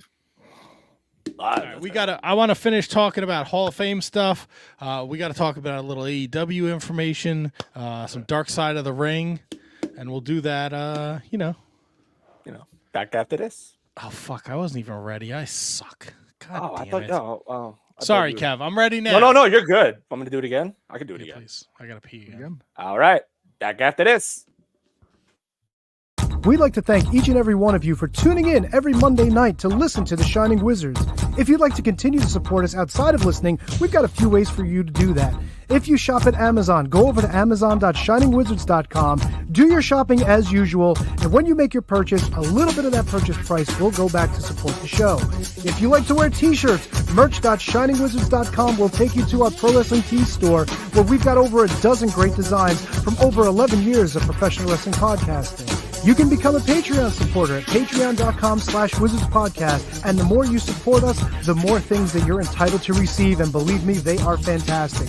Continue to listen to us wherever you listen to us on the World Wide Web, and make sure you like, rate, review, subscribe, do all that good stuff. Helps us out, and we can continue to bring you the love fest that is The Shining Wizards. It's time for your weekly lineup of shows on the Shining Wizards Network. On Mondays, check out the latest from Gorilla Brain, featuring the year of Duke and Rogue, covering the history of wrestling year by year. Also from Gorilla Brain is the Tots Pod with Handsome Kevin and Loverboy Al, telling people to get off the lawn and reviewing wrestling figures. Also on Mondays, get your horror fix with 30 Screams or Less featuring Steve and Corey, where they review a horror film in 30 minutes or less. Monday nights live, it's The Shining Wizards, where it's wrestling talk and talk about wrestling. Wednesday nights, it's the Mark Order Podcast, covering everything AEW with Ant Money, Kate the Great, Ryan Schlong, and Asian Joe. Get your metal fix on Fridays with Snowy and Aaron on Radioactive Metal, the longest-running metal podcast on the planet. Saturdays, it's High Five Tom and Will Mercier on ROH Revelry, covering the history of Ring of Honor.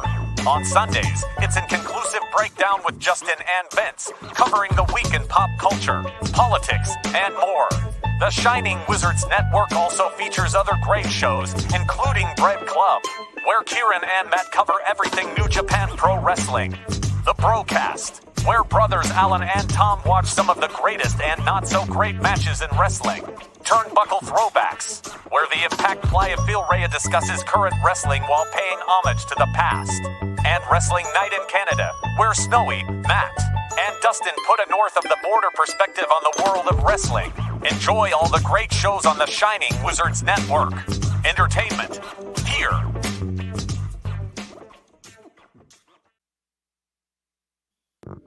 Oh, it did it itself. I don't like when Tony's not here. I was not Better ready be for making that. love. That's all I'm saying. Better be making love. Well, thanks again to Jim Molineaux, ECW original referee. If you haven't been watching or if you're listening in podcast form, the rest of the guests for March have been scrolling across the bottom of the screen throughout the interview. Dave Sturcio next week, the owner of Chop Sports and co-owner of Fight Factory Wrestling. They announced their first show will be down in Point Pleasant on the beach at Martell's. So that'll be exciting to talk about. The 25th, Ron Bass Jr. Let's hope he responds to my messages. You got 2 weeks. And April 1st, Misa Kate will be joining us as we head right into WrestleMania 40 down in Philadelphia. Before Jim joined us, we were talking WWE Hall of Fame. So we have Muhammad Ali going, and we talked about that. The U.S. Express was very interesting for a variety of reasons. One, I think, is their run in the WWF only lasted like a year. I was 4, so I didn't live it in real time. I know I want to say in the Discord or maybe on Twitter, our good friend Scott George was saying they were one of the hottest tag teams at the time. He lived through it, so he's got a little more experience there. They were on the first Mania. They had Real American before the Hulkster. Look, they're both great individually. Just, again, I know we go through this every year with the Hall of Fame. I know Triple H is trying to right wrongs. He got Bruno in, he got the Warrior in. No tag team from this moment forward needs to go in unless it's Demolition. I mean, come on. I can't argue that.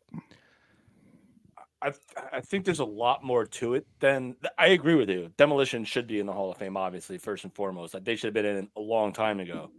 I think a lot of it is putting them in together because of their family relationship. And even though Barry Windham's already in, I get that. Right.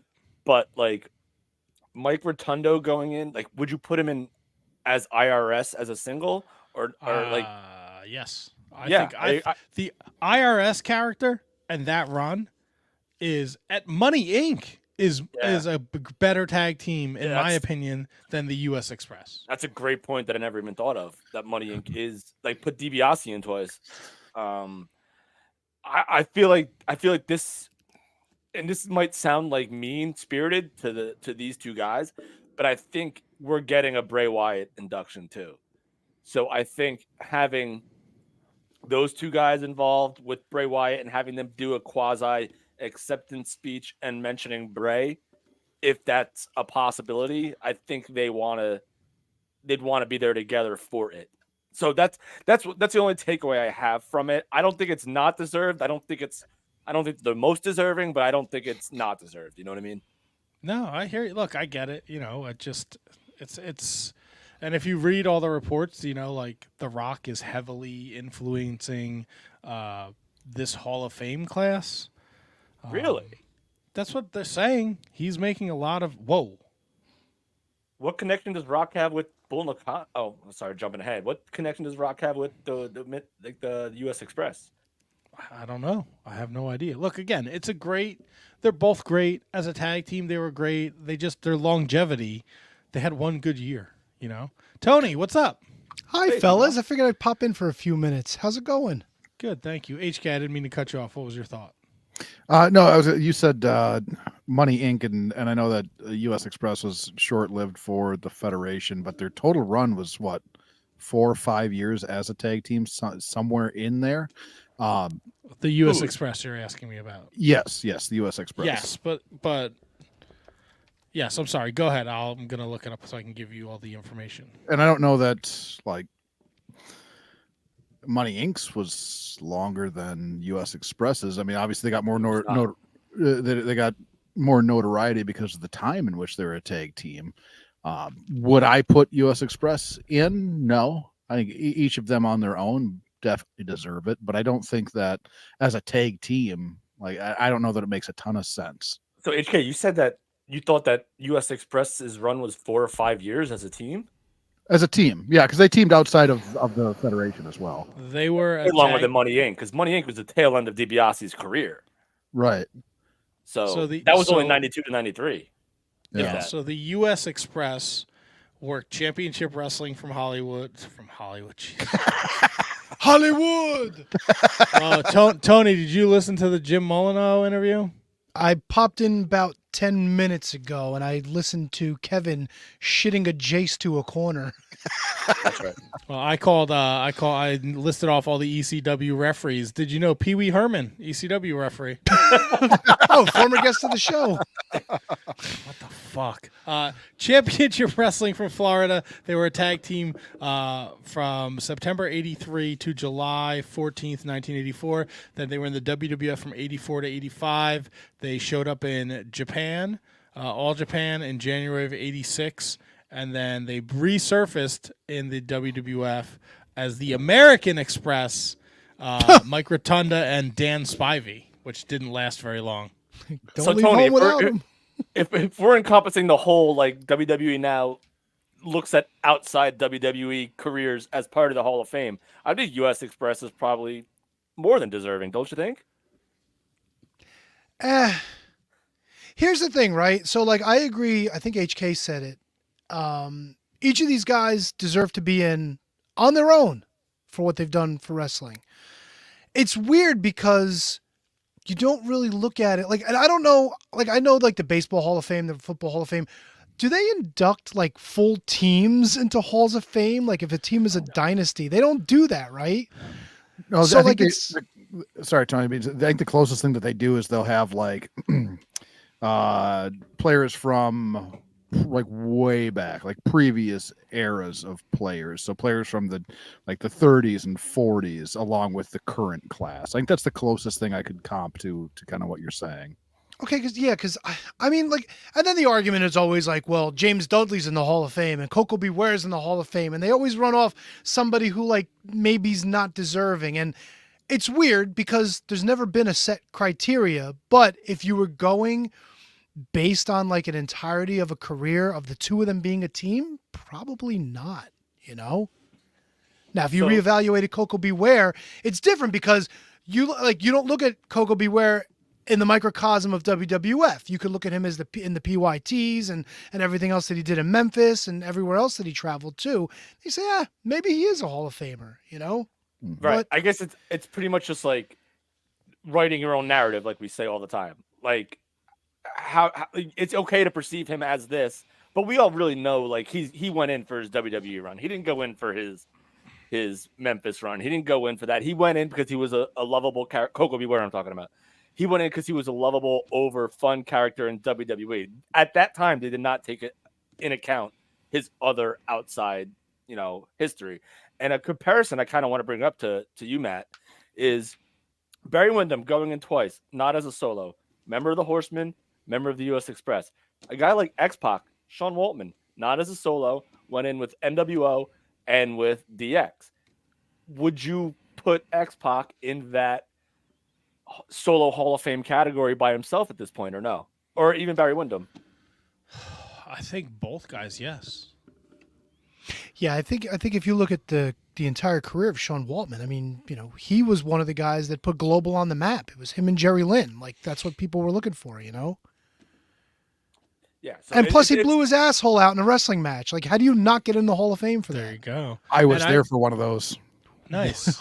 Repeat offender. And I do just want to point out for anyone out there that's listening or watching, and you think Tony hates wrestling, he just pulled fucking Pretty Young Things out. Yeah, that's someone who knows the history of professional wrestling. Maybe he doesn't like the current product or what's on TV, but Tony knows. Don't be fooled. He knows. Yeah. He's a very knowledgeable character. That's why he's lasted as long as he has on this podcast. And frankly, we wouldn't have made it this far without him.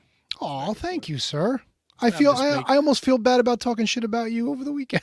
I'm just making up for the grumper I took on you when you weren't here earlier. I'll have to listen back. It's what I always do. Shout out to all the grumpers out there. Fucking grumpers. Grumpers for life. Dicks out for grumpers. Oh. Easy, big fella. Yeah. But like, it's also like China. China went in. I feel like it's almost kind of like a crutch for some reason. Like IRS, Mike Rotunda is like a weird situation because he could easily go in as IRS. Like China could have easily gone in as China, but she went in as a part of DX. Yeah, China. China. I've never quite understood why they separate that. Like, they introduced Scott Hall as Razor Ramon being inducted in the Hall of Fame. Like, I just don't. And they did Kevin Nash as Kevin Nash, if I'm not mistaken. Right. Like that type of stuff doesn't like. Why can't we just appreciate the performer for their body of work instead of saying like, oh no, this guy, like again, Scott Hall. Scott Hall's in as we're inducting Razor Ramon. Like, why can't we just know that Scott Hall is Razor Ramon and appreciate his entire body of work right there?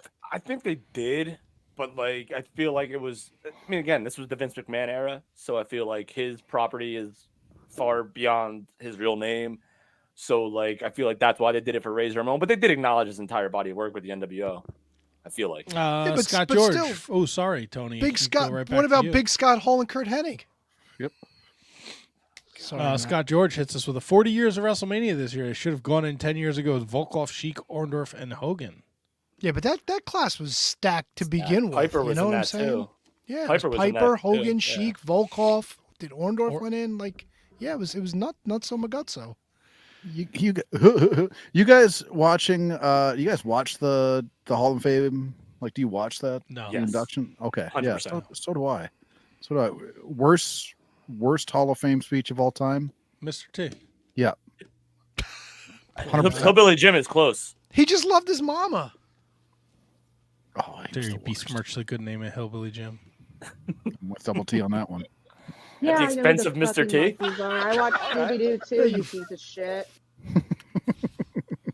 I really need to listen to tonight's episode. Dude, Scooby-Doo and the monkeys have nothing to do with one another, except for a guest appearance that the monkeys did. Wait, who said "God damn it"? Was that HK? That's HK. God damn it! Wait, who? Don't we have the one where he goes, "Who's sucking my dick"? Excuse me. No, that's from Abram Bump. Well, see you later.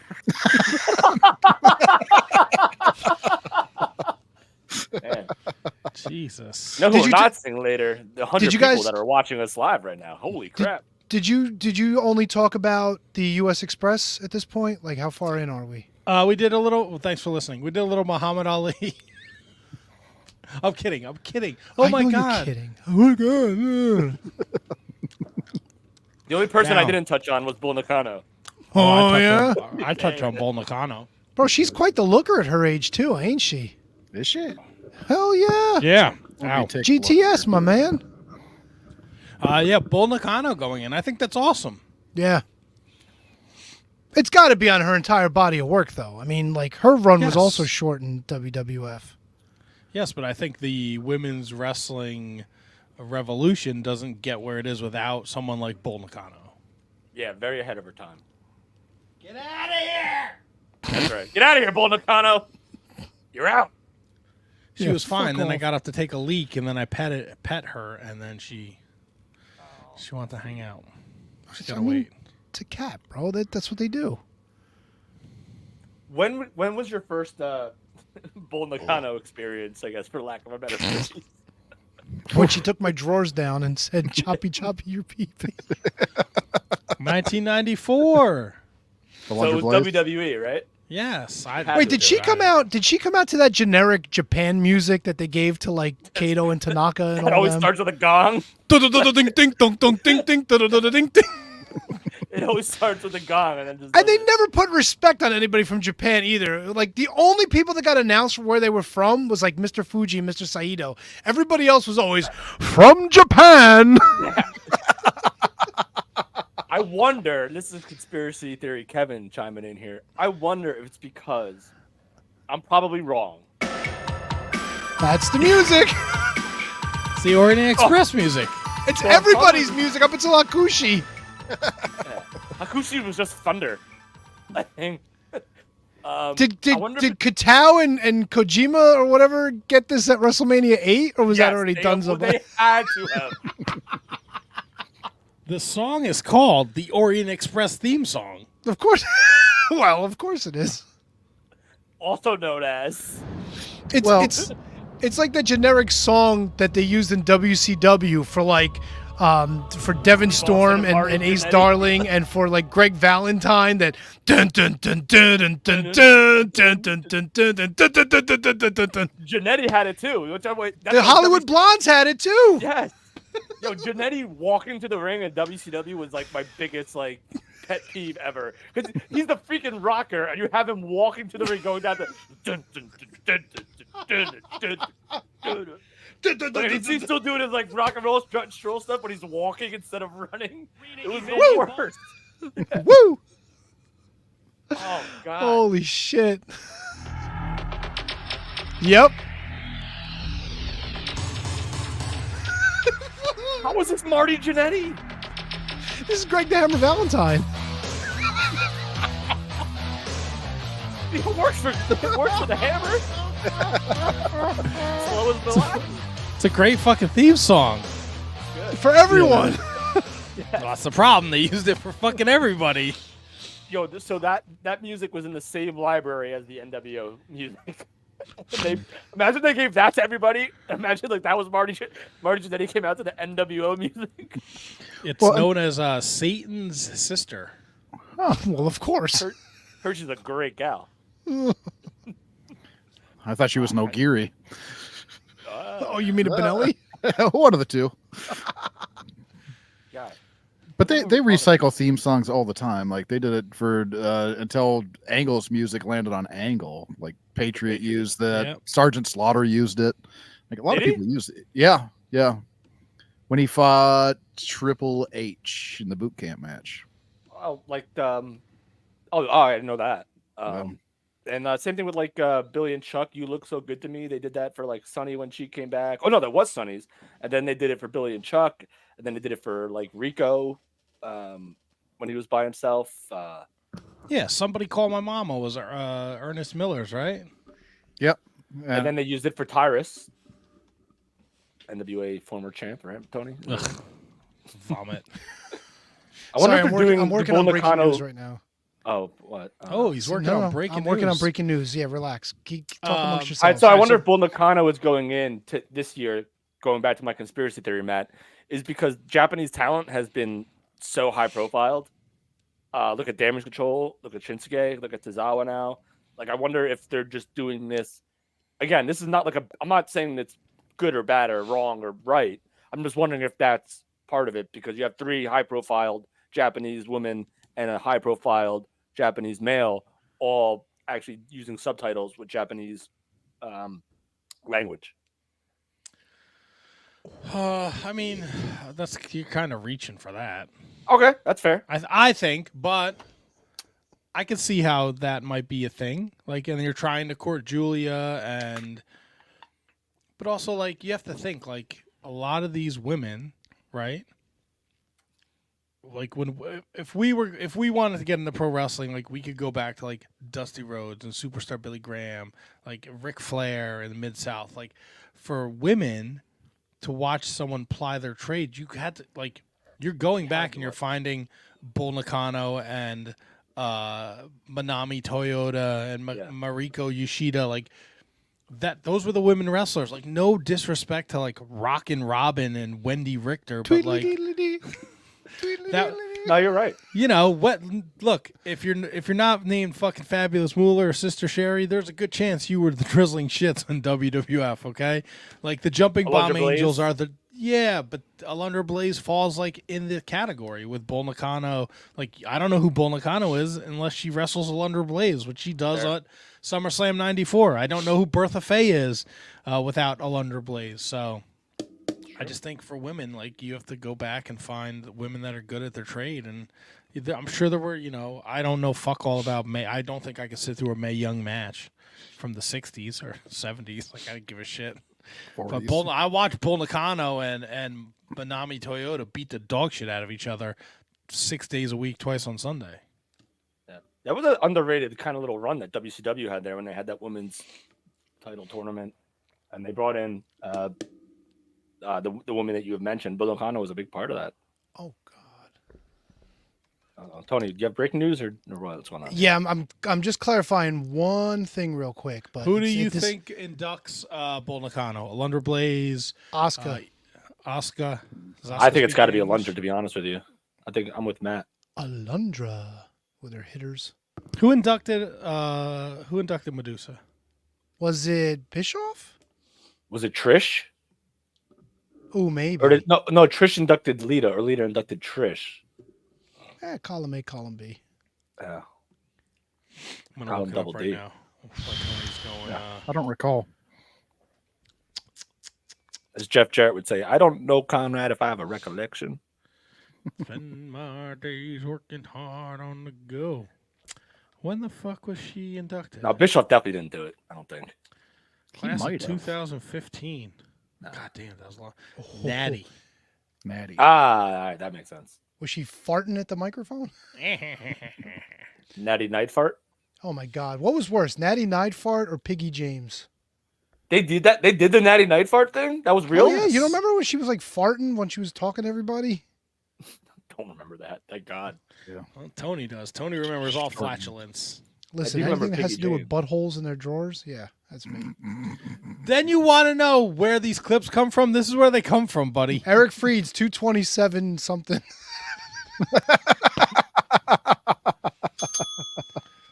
Okay, are we ready for breaking news, or do we want to finish up with the Hall of Fame? What the fuck are we doing? Yeah, what are we doing? We're finished with the Hall of Fame. Yeah, you talked about Muhammad Ali? We did. Shaking his way. You want the banner, Tony? Yes, please. All right. Music? No, breaking news. CJ Perry and Miro, hot, flexible, and available as they are splitting up after 7 years of marriage. But that's not the breaking news that I'm talking about. Apparently, WWE president and the COO identified in Vince McMahon lawsuit. This is breaking news as far as I know. Front Office Sports has connected that Nick Khan and Brad Bloom have been identified as key figures in the Janelle Grant sexual trafficking lawsuit. Wowza wowza. So apparently they used some public documents to put together the pieces of the puzzle.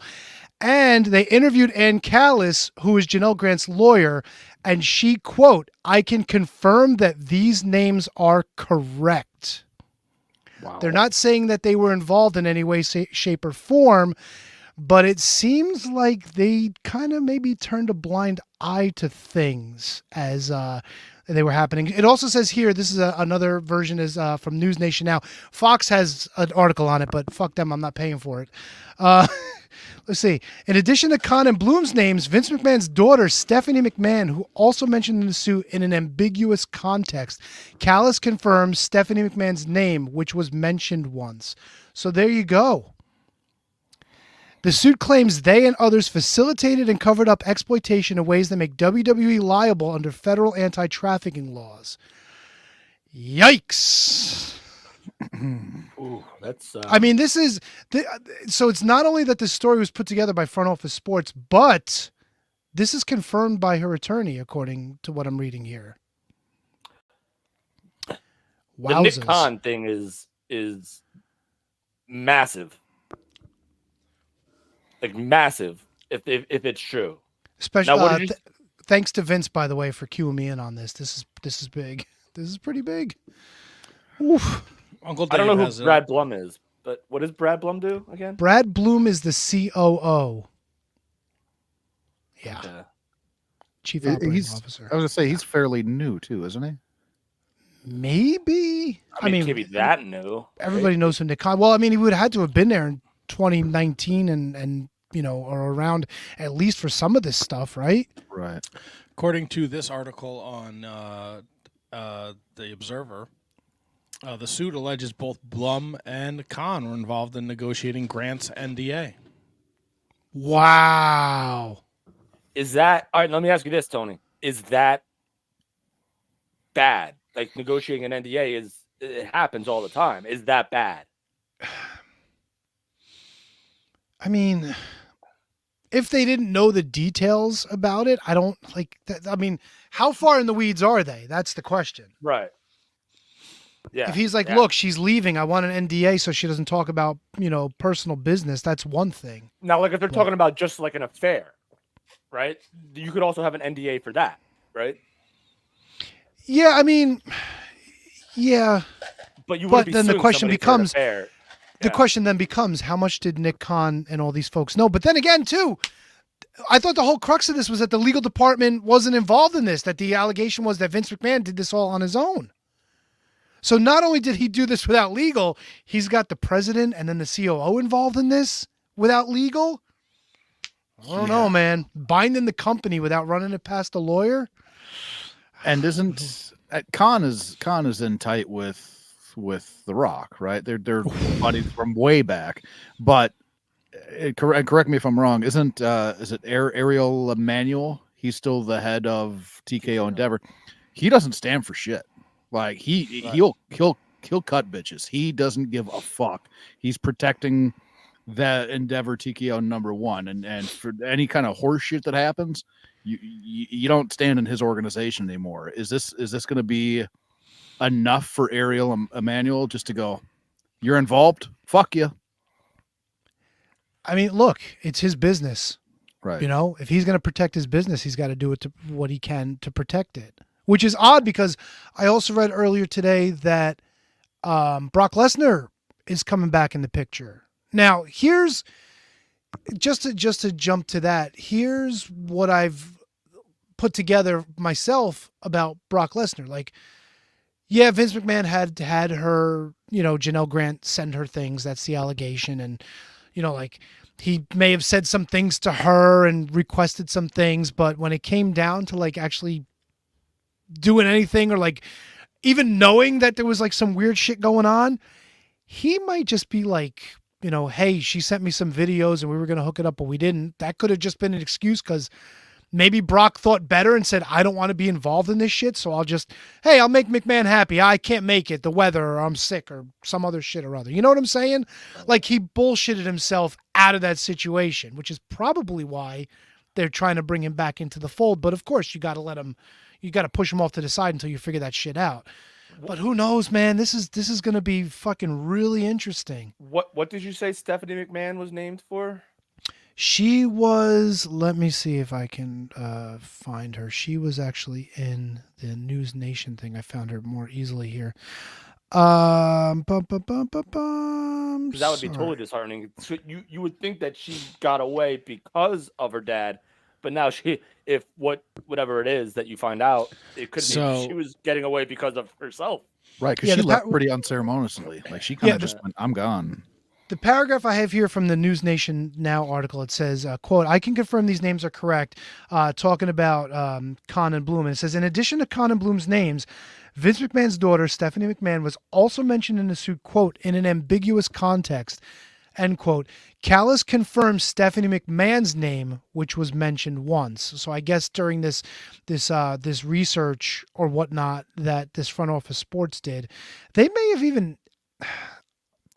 I guess they interviewed Ann Callis after this, so that's where they got confirmation on everything.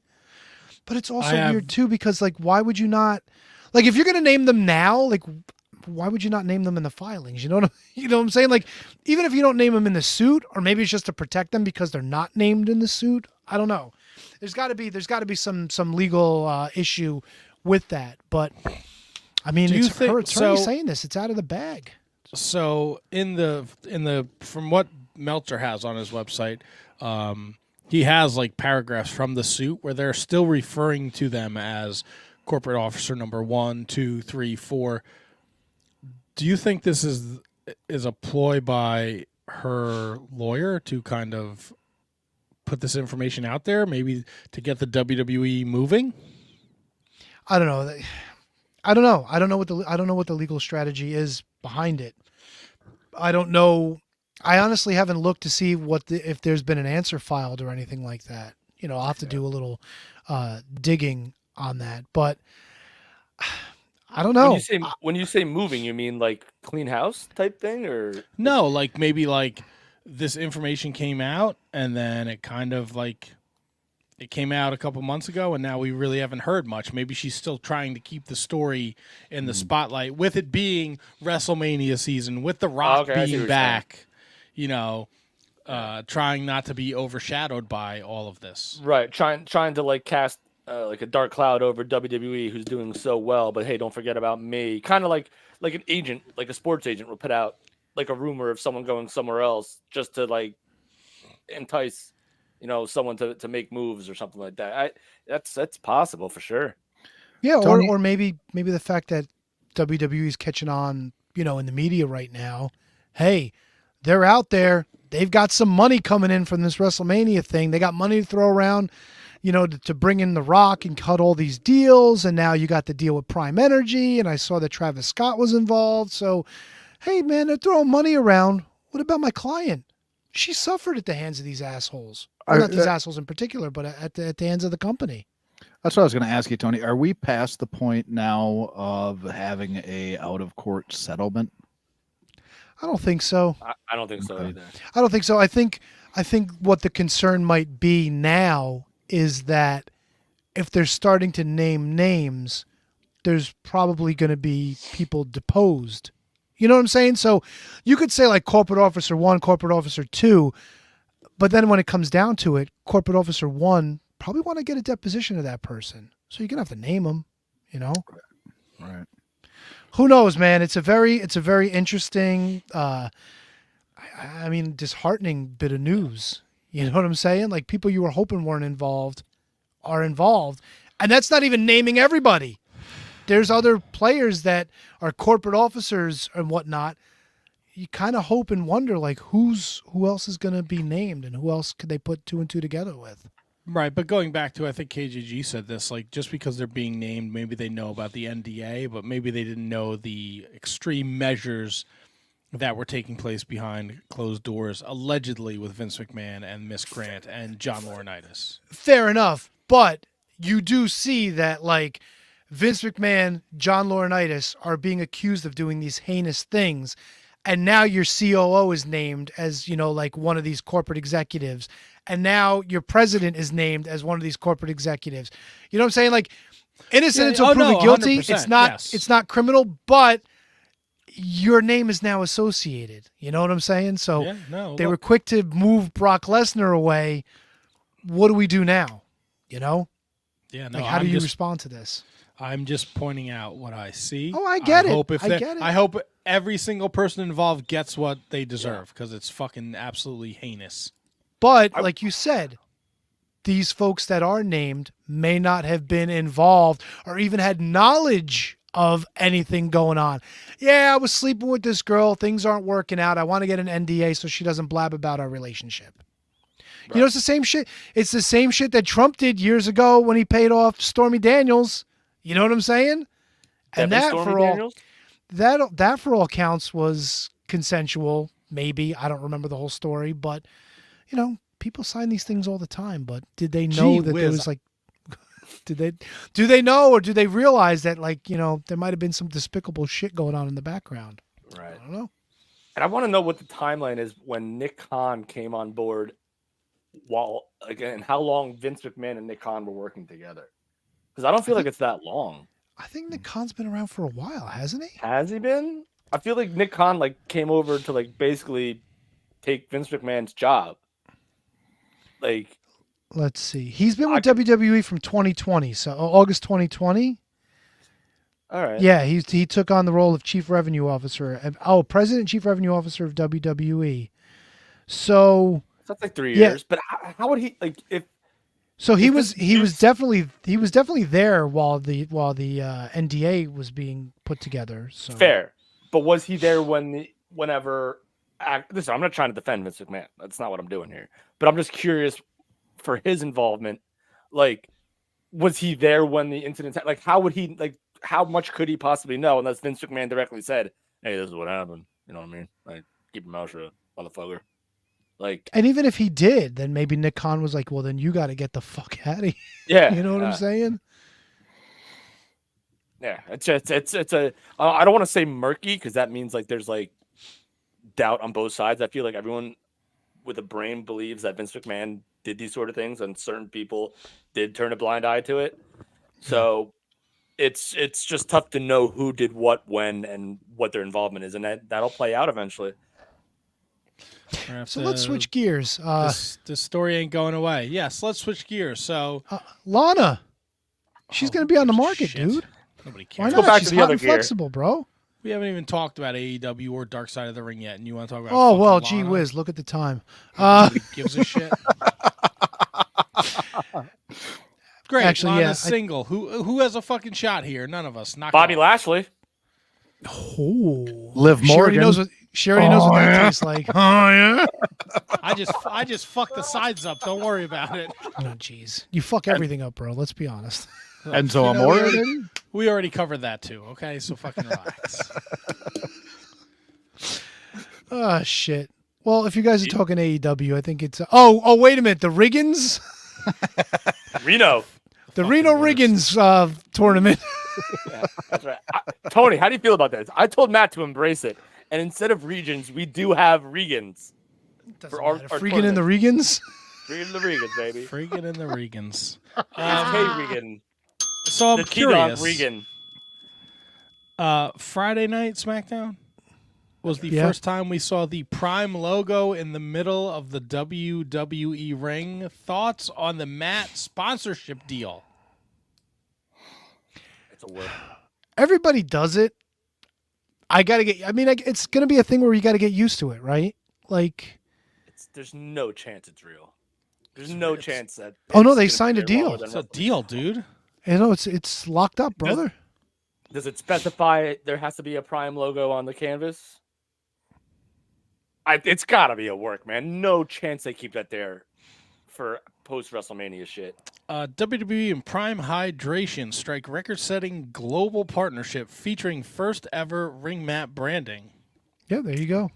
WWE and Logan Paul, blah, blah, blah, blah, blah. Logan Call me, Logan. Prime Hydration became the exclusive official Chupacabra! hydration drink partner of the WWE, the first partner to ever appear on the center of the WWE ring. It's WWE's exclusive drink. Prime will receive unprecedented exposure and integration within key WWE assets, highlighted by never-before-seen center mat branding at premium live events such as WrestleMania and Money in the Bank. Oh, so it's only going to be for like PLEs. It's not going to be like on Raw and SmackDown. It was on SmackDown. No, but they did it to announce the deal, didn't they? Yes, but further That's right, Prime so it worked. Hydration will earn key brand placement with WWE events, including WrestleMania, Survivor Series, match sponsorships, co-presenter designations at future PLDs, product activations at live events, social support from superstars across retail and digital activations, and more. What? PLD's nuts. You fucking assholes. I didn't notice it. Chupacabra. You didn't. KJG didn't notice it. HK, did you notice it? Yeah. Oh, no, the logo I noticed. I don't know what the logo I noticed. I didn't realize the PLD's nuts. I didn't. I've never been opposed to like matte branding or anything like that. Like you see it obviously in Bellator and UFC, whatever it is. I don't like the giant Prime bottle in the middle of the ring. I think that looks like hell. The only time I really loved the middle of the ring branding, I guess, was probably the WCW Target logo. I always loved that. I don't mind like AEW, they had like DraftKings underneath the turnbuckles and stuff. That's fucking fine. But a giant fucking Prime bottle in the middle of the ring looks like shit. What were your thoughts on the Fabergé Brute logo in the middle of the glow ring? Well, Tony, let me tell you about that. It's an interesting story, KJG. When I was a young child of maybe 11 or 12 years of age, I would watch wrestling and American Gladiators all day on Saturday. I would tune in for Superstars of Wrestling at 10, American Gladiators at 11, and then I would switch channels to watch Glow on WPIX, Channel 11 out of New York City. And boy, what an amazing time I had as a child. Those memories will live with me forever. Don't you agree, HK? Hey, are you fucking stupid? Yes, very. May have been the best thing you've ever done on this show. You're welcome, Tony. And the viewers are going down. No, that was a stupid question. Do you find the Prime logo in the middle of the mat worse than the new AEW set? Oh, with the two fucking Yes. white girl glow rings? Yes. The two fucking donuts. I know what you're saying. Oh, by the way, if we're switching to AEW, watch the main event of the which pay-per-view with You're Sting a and Darby. All right. Well, I guess a day late and $1 short. Hey, I watched it. I wanted to give you my 2 cents. Okay, here we go. Buckle in, kids. Literal Tony's in the house. Tony's 2 cents. So, Sting's dumb kids, right? Like, they all dress up like him and they all come out together. That's great. They all hit their signature spots in the beginning of the match. Sting's getting thrown off of shit. Darby's getting thrown off of shit. Where did these motherfuckers go? You're talking about the fucking 110-pound Young Bucks, and it was 4-on-2. These fuckers just decided, well, Dad doesn't need us anymore. I'm sitting at ringside. Back here if you need me. It's actually And not a Sting, terrible like point. he doesn't break the glass the first time, so he fucking hits it again. Come on, man. Just leave it. I don't know. And to cut the poor guy off, he didn't even get to finish saying his thank yous.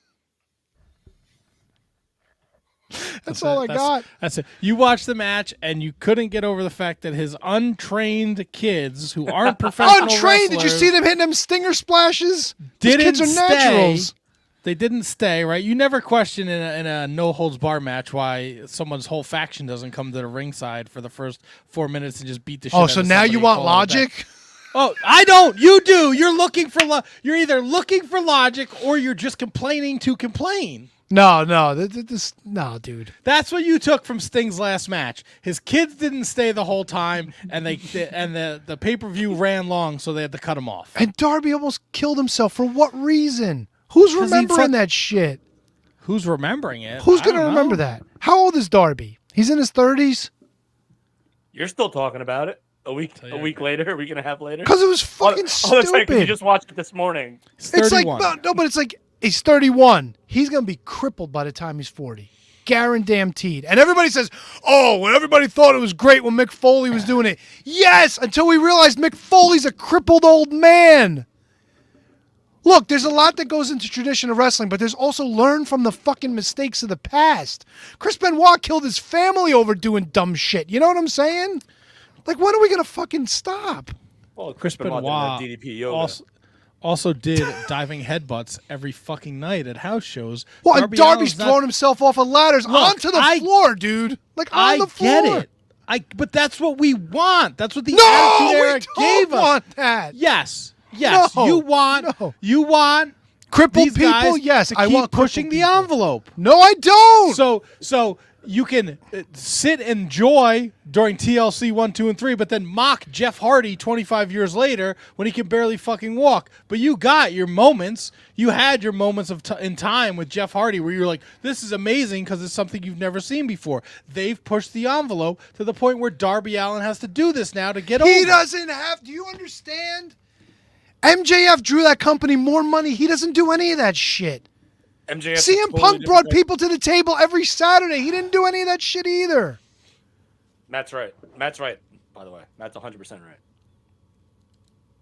Oh, I'll take MJF is not that type of wrestler. Look, I get your point, Tony. Like, nobody forced him to do it, but that's what he wants to do. And nobody's going to tell him not to. Ultimately, the big problem with AEW. Didn't they coordinate it though? Didn't they have the stunt guy there? Didn't they practice it with their stunt coordinator and the To quote the great JR, how do you learn to fall off a 25-foot ladder? But you can also, Tony, they're athletes. They can tell you they're not going to do something, and they're going to fucking do it anyway. We've heard countless stories in wrestling where someone said they weren't going to do something, and they went the complete opposite way. Yeah, wrestlers wrestling with 104-degree You fevers. can't. What are you going to fucking run up the ladder and rip him down in the middle of Sting's last match? Why would you give this asshole a platform to do stuff like this then? That's a different argument. If you tell him not to, and he does it, you hit him in the pocketbook. Or fucking throw him out. Well, look at Sammy One or Guevara. two. Sammy Guevara got suspended for violating their concussion protocol for knowing someone was clearly hurt and still did a move. So Jeff Hardy's a walking concussion. No, but he's still concussed. They have a protocol, and he broke it, so he got suspended. Yeah, but like you look at Jeff Hardy, and like everybody's like, "Oh, you laugh at Jeff Hardy now." Like, it's if you don't laugh, you have to cry about it because the dude should not be wrestling anymore. He's a shell of himself.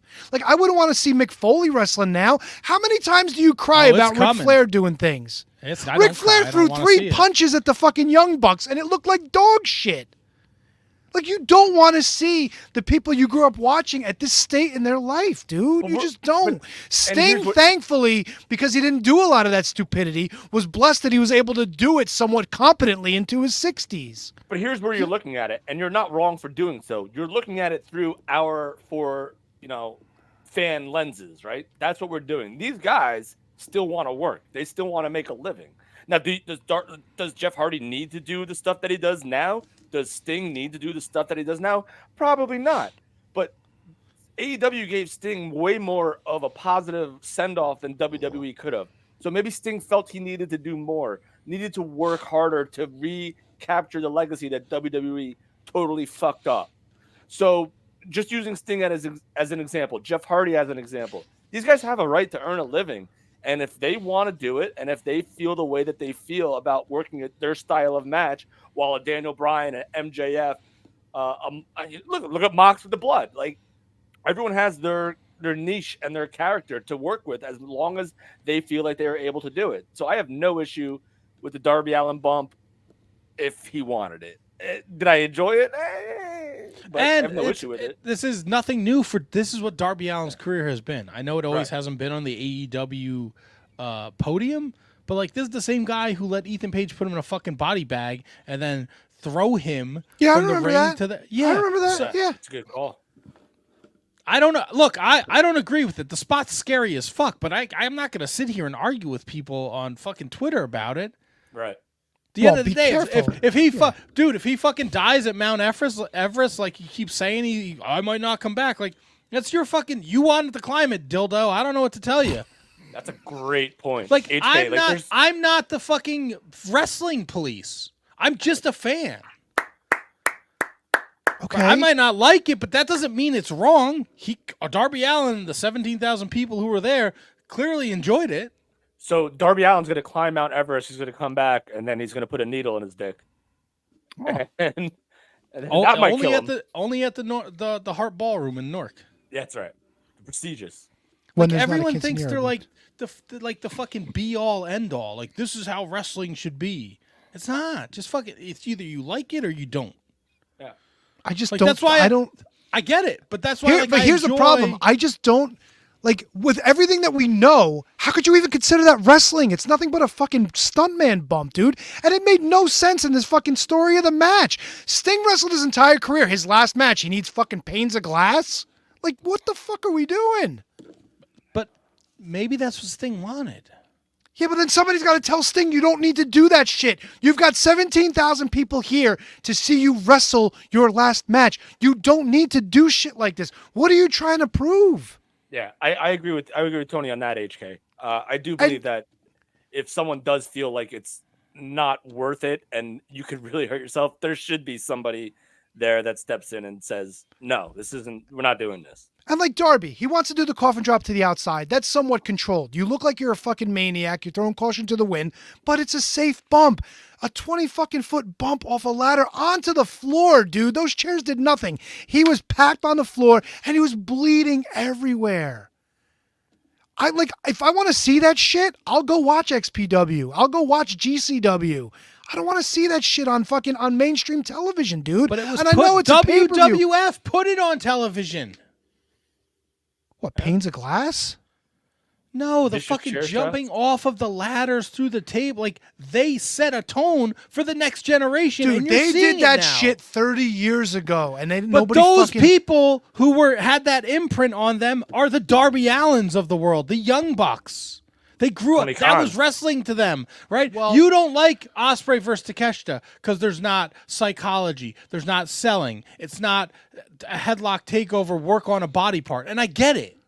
But But Takeshita dropped fucking Ospreay on his head, and what the fuck are they doing, dude? Because it's PWG and fucking AEW. See, that's the bullshit style. story. Leave that fucking stupidity on the But indies. that's You're on the not fucking what big that- stage That's not now. what AEW people want. Then Fans this is of why AEW. they're not building stars and they're not telling stories, and everybody's going to be But that's fucking a crippled and completely stupid different- by the time they're 30. Why would you not want to protect your talent?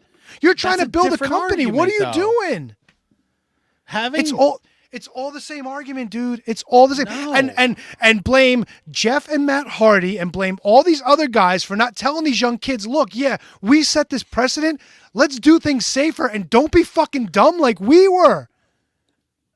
Yeah, but what are Matt and Jeff Hardy? you- Everybody's fucking parents, or Edge and Christian? also Everybody's can't fucking make- Dude, parents? all right, so then just fucking let No, everybody do what they want. And this is why AEW is fucking destined to fail, because they never fucking It are is going to not progress destined to fail, past first of this all. nonsense. You can't Show make me how many somebody people show up listen. for the next pay-per-view when it's not Sting's last match, and then we'll talk. That's what I'm telling you. This fucking thing was sold out on the name of Sting alone, on his back, in a fucking town where he was God to these people. We'll find out April 21st. I'm sure we will. We will. And look, But you as can't- much as I but hate you this shit in can't AEW, force- I don't want to see them not be successful. But everything they're doing is fucking just shooting themselves in the foot. You can't force people to listen, though. You can. That's the problem. Tony Khan can fucking make people listen. He chooses Tony not to. Khan is the one. But he doesn't disagree with the people that are. No, he doesn't. He doesn't have the balls to tell these people not to. How many No, more he producers do enjoys you it. need when everybody just goes, yeah, sure, go ahead? I don't know, man.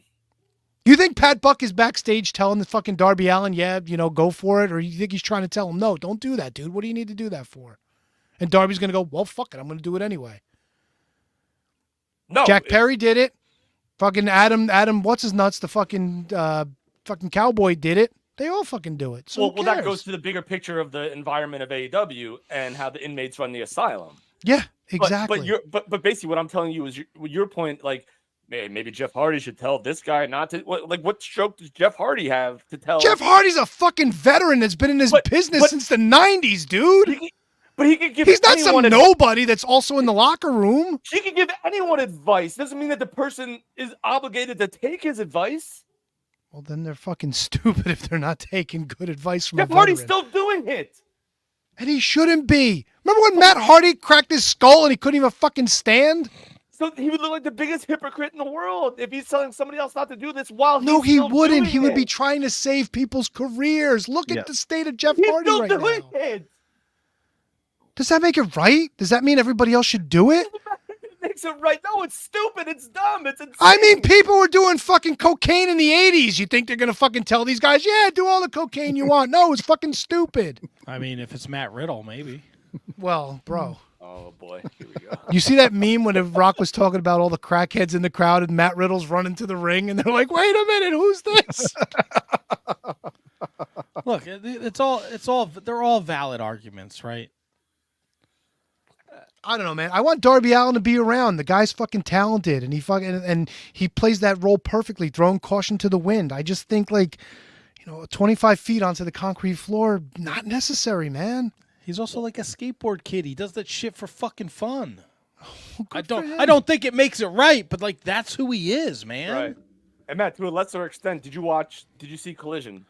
I watched Collision and Dynamite, but I know HK does want to say something. Okay, go for it, HK. No, I was just saying to Tony's point with the veteran, even and I know I'm not on the stage of WWE or AEW or anything like that. Thank you very much. I appreciate that. But you're a shithead heel. I hate you.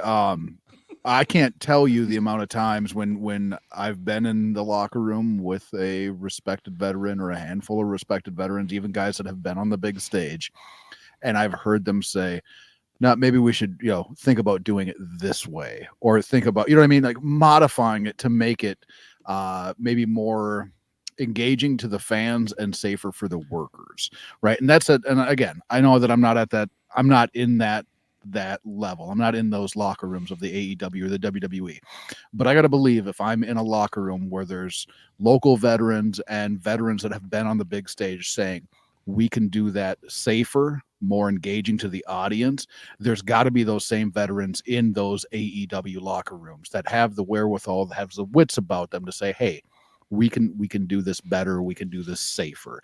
And at a certain point, like you have to listen. Like every locker room that I'm in, there's a veteran, there's a handful of veterans. I'm asking, you know what I mean? I'm listening.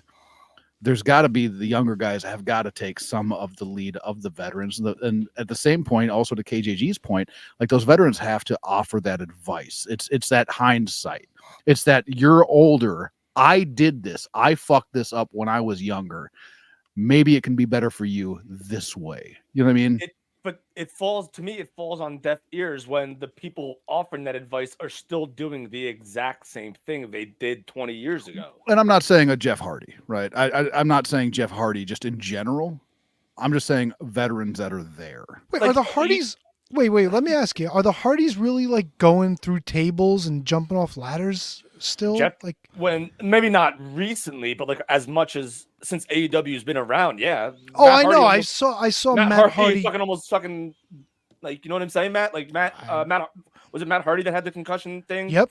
When him and Sammy. Yeah. When they went off that fucking the cherry picker. I remember that. But also like Matt Hardy's most intriguing, entertaining, probably his best work was in the Broken Matt Hardy, and that was more character driven than anything else. You know what I mean? Like his work during that character, he worked much safer as well. So you know what I mean? Like I can understand where Double T, where you're coming from. You know what I mean? With they're out there, they're doing it, that's what they want to do and all that.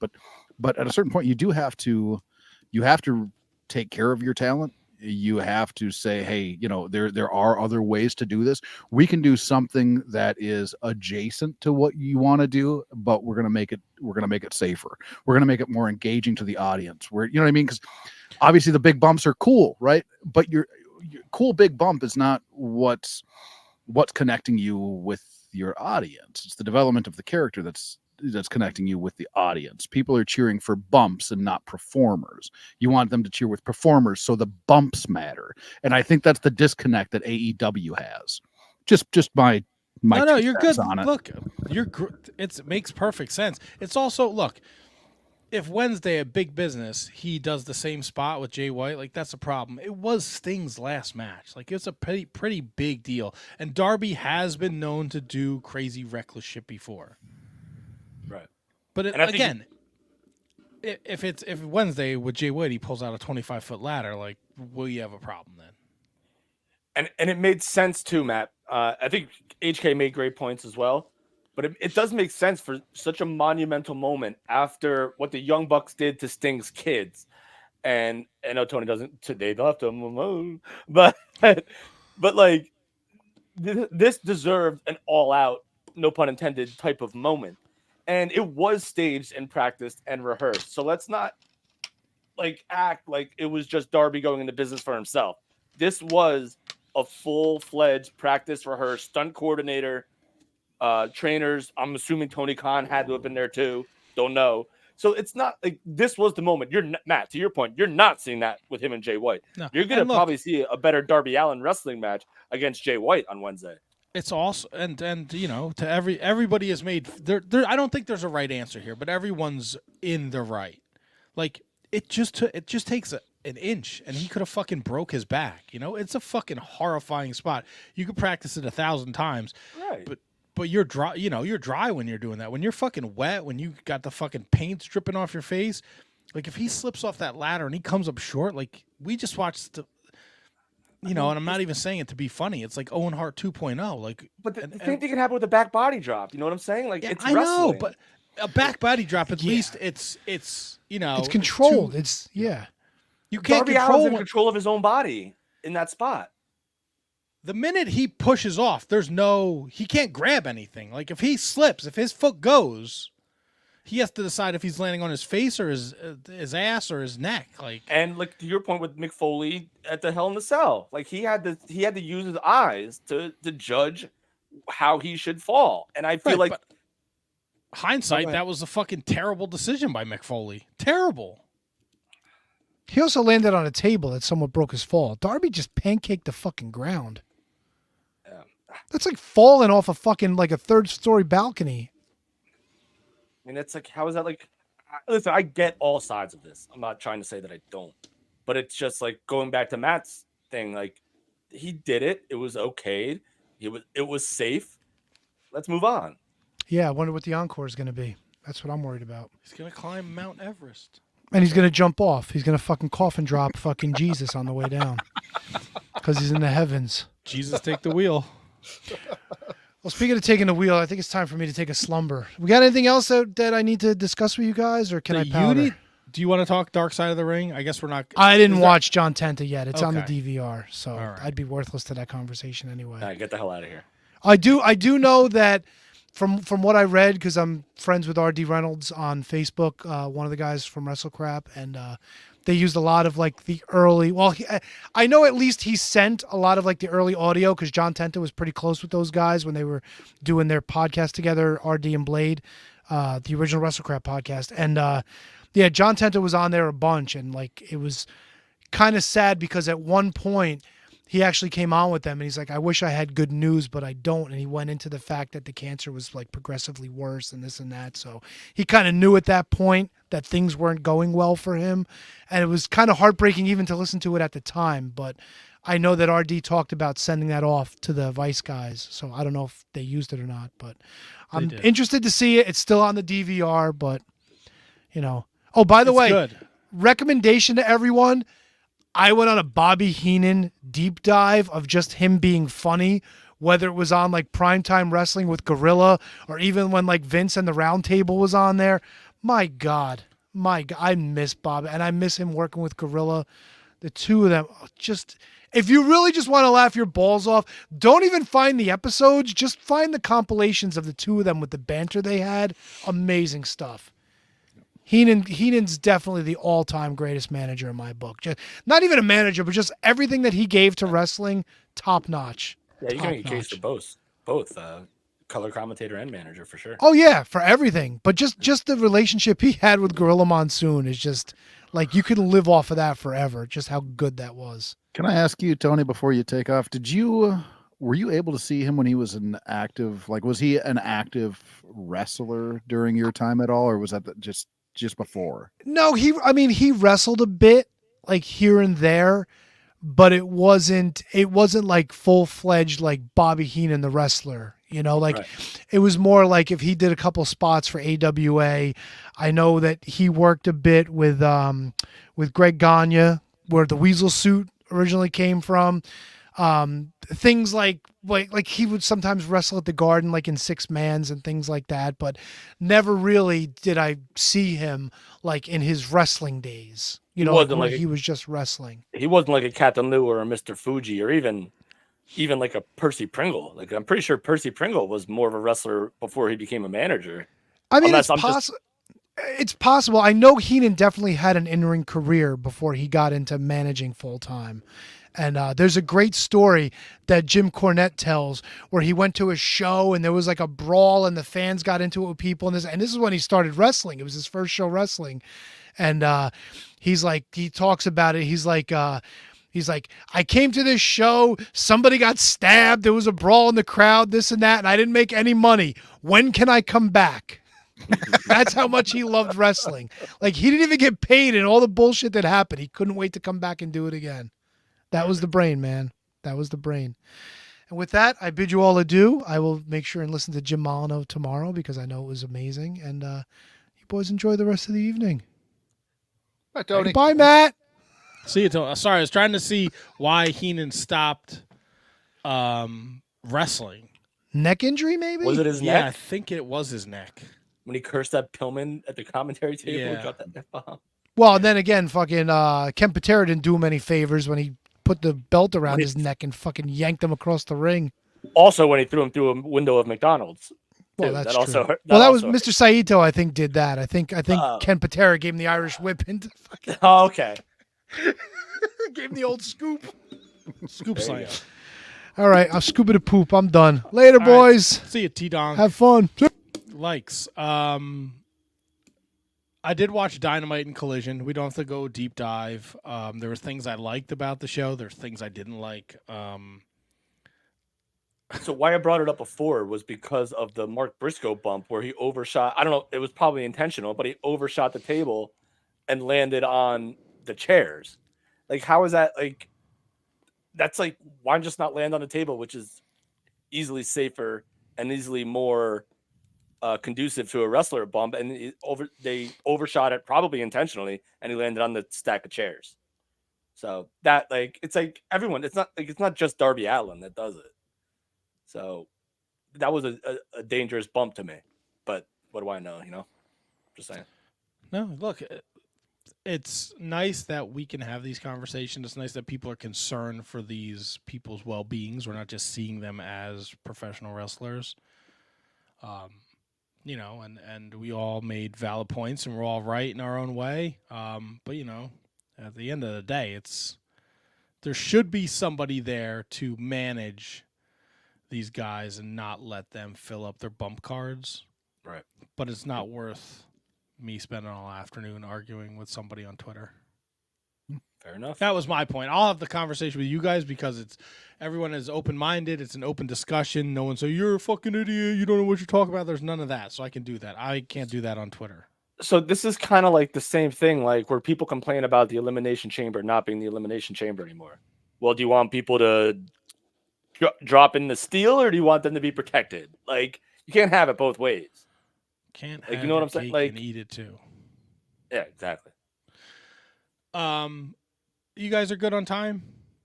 I got plenty of time. A couple more minutes. I don't want to go like super duper long. I know it's late for HK over there. I know he's an early morning riser.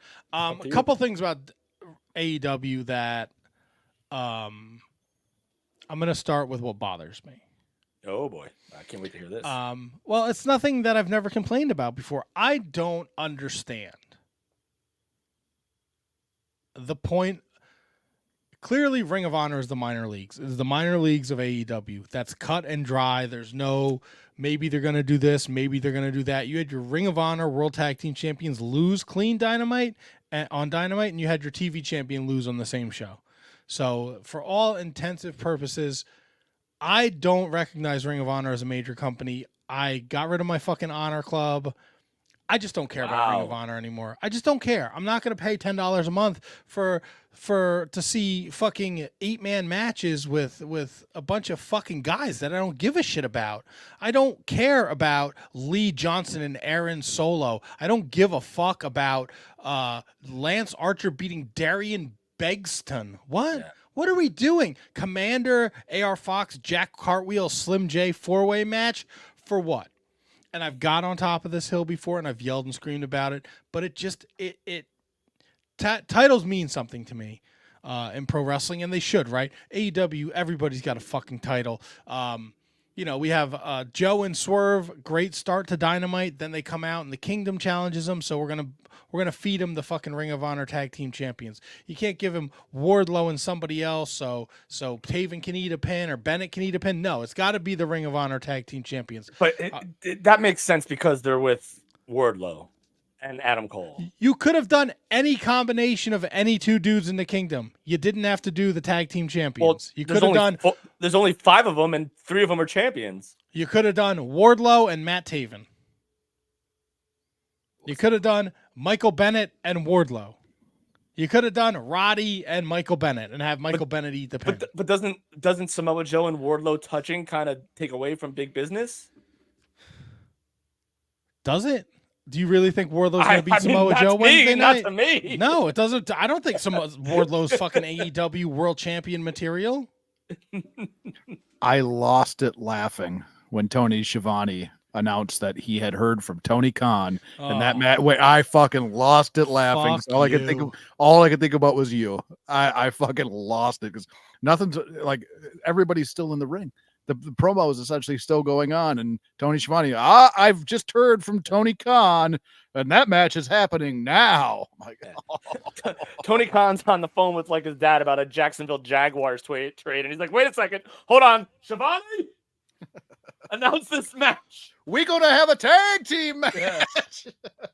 Right. So, and I like the Swerve Joe stuff, and then the match itself is fine. It just don't even bring the fucking belts out. I don't give a shit. Then you follow it up with the FTW title match, which is a title that no wrestling organization recognizes, yet we're getting statistics on the screen, and you're telling me every single champion, the lineage of the championship during the match, so I should give a fuck. They tell you it's not recognized. They literally say this is not a real championship. Exactly. But here's who held it, guys. And for how long? No, it blows my mind that we know Pat Buck is there, Big Show, Mark Henry, Jerry Lynn, Dean Malenko. There's all these people with more wrestling knowledge than we will ever have in our life, and not one single person says, "Can we not just fucking mention the fact that nobody recognizes this title? How about you just take the stupid fucking thing off of them?"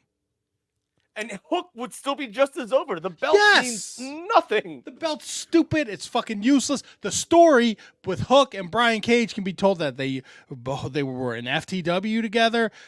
Brian Cage left. He's now in the Mogul Embassy. Hook is Taz's son. You can connect the dots there and make me give a shit. But when you tell me this title isn't recognized by anybody, well, why the fuck do I give a shit? I will say this, though, HK. They have made me care more about Brian Cage in the last 2 or 3 weeks than I ever have in my entire life. Yeah, I've never disliked Brian Cage as a hand, ever, and Hook has definitely grown on me. The thing that I didn't like was the match that they put on was a fine match, right? I didn't dislike the match. FTW rules, brother. But that was a pay-per-view blow-off match. Could we tell a story leading into a match like that? That's the part that disappoints me. All-Star Scramble, AEW is in the business of telling stories, right? And that's an issue. Although the Jericho Hook stuff has me intrigued a little bit. Do you think they're just putting Jericho with Hook to saddle him with somebody that's over, Matt? I will eat a bullet. What? I I don't want to see Chris Jericho on my TV at all. I should've don't. realized who it It's enough, man. Take a fucking $5. Go do Fozzy. Just take a fucking $5 or just feud with the fucking CMLL guys and get your Arena Mexico match. You don't need to be sucking off the teat of Hook, okay? Let Hook. The Hook is fine without you. Right? We don't need. Every guy doesn't have to be in a faction. Every guy doesn't have to Jungle Hook, Jarrah Hook. Stop. Just stop. Just fucking stop. All right. Unless Jericho's going to turn on Hook or Hook's going to turn on Jericho in the first round match they have at the tag title tournament, and I don't even know if they're in it, just stop. Why Jarrah Hook? Why not Hookako? Go Hookako. It'll sound more CMLL. It'll get her over in Mexico. Well, I was thinking. Kill Switch beats Minority. Edge attacks. We're going to have a no DQ match in Canada. Great. Happy birthday. Hey, guess what? I don't give a shit about Rio. Don't give a fuck. Don't care. Oh, you're a Rio guy? I've always been a Rio guy. You fucking simp. Whoa. Her name is Rio. Fine match. She beat Statlander. Love the story that Statlander won't take that next step to being a full heel. Yeah. Right? Good stuff. I loved Ospreay Fletcher. I know it's not your cup of tea. I know, but man, I might have to eat my words from last week where I don't think like every Ospreay match might be like a spectacle. It might be must see. I think you're right. And I think the promo that they did on to jump ahead to Collision, I think the back and forth that Ospreay and Bryan Danielson had on Collision was perfectly done. I might think they're rushing a little bit, but I understand why you have to because it's a new pay-per-view. So Ospreay's gone too. Ospreay's back in England. He left. Right. Going home, bruv. You won't see him. Oh, also Okada debuted with the Elite. Oh, how about that? How do you feel about that, Matt? Me, I love it. I do too. I fucking love it. Now, HK, you're shaking your head, and I would like to know why. I fucking hated it. You hated the whole segment, or you hate the idea of Okada being with the Bucks? Not a Bucks guy, right? I don't mind that Okada's with the Bucks, right? I'm not a Bucks guy, and the whole setup to it was glaringly obvious, and then when it finally happened, it looked like shit. I was not a fan. And like I said, I'm not a Bucks guy. I don't mind that Okada's with them, right? That part of it doesn't bother me. Kingston coming out, that whole bit, that was fine. Kingston's out. Then Okada comes out, and it was obvious right away as he was coming to the ring what was going to happen. And then the fucking, I don't want to forget what he calls it, the ripcord clothesline, the Rainmaker. Yes, there it is. It looked, I got you. It's a ripcord clothesline. It's in my head. That's what it was. Anyways, when he grabs him, it looked so clunky and fucking horrible. It was hideous. And like, what does he do? Why doesn't he struggle at all? Why doesn't Kingston do? Because in the whole thing, it's all he's doing is stand there. Oh, he got me. Like fucking nothing, man. You're ruining this shit for me. I might have been okay with it if that looked better, but it was still just such an obvious setup. I think it fucking bugged me. Yeah, it was not a great Rainmaker. I think Eddie's arm needed to be, because his arm wasn't where it needed to be. And because he's Cheeseburger Eddie. You can't get it there. And Okada grabbed for it, and it wasn't there. And then he stands there like a doofus. Yeah, I get it. You have valid point. But I think. Go ahead, Matt. What? No.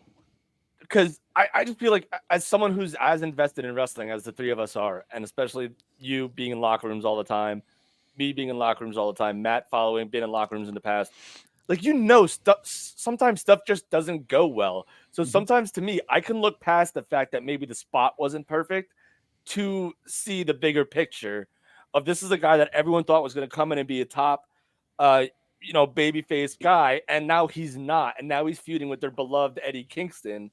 To me, I look past the quote unquote botched spot, and I feel like people are hanging too much on that to realize what they have in Okada and him as a heel, as opposed to coming in as just what everyone expected, top babyface guy. Okay, but you only get one chance to make a good first impression. Yep. But he's already performing in front of people that he's made a million first impressions in front of. It's the Yeah, same but you audience. need to get the people who aren't familiar with it. They're not watching, Matt. They're just not. It was not a great debut, man. No. No, I'm not saying obviously technically the spot was not great, but I like in terms of I feel like your initial question to HK was how do you feel about Okada in AEW, not how that segment went. I think it was maybe more. No, my question was how was the debut? Okay, then because I knew he had a problem with it because he texted me on the side. Yep, it was bad.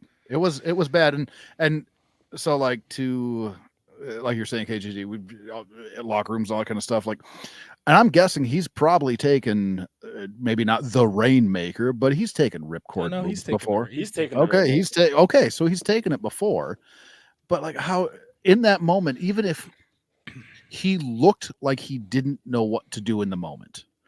That part bothered me more than anything. Obviously, it was botched, but in the moment, you got to know, like, at least the look on your face, right? Give me something to make me believe that you're struggling, not just standing there waiting to take it like that.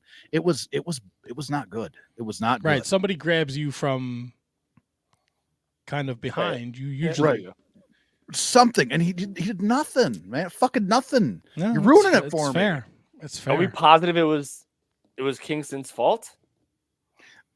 So because of his reaction is kind of what I read into it. Like he just stood there and waited. He didn't look surprised. He didn't like in the transition. He was didn't not try and good. pull away. Nothing. I get it. Nothing. But wouldn't if he tried to pull away? Say it was Okada's fault and Okada didn't get a good grip, Mhm. and Eddie does pull away.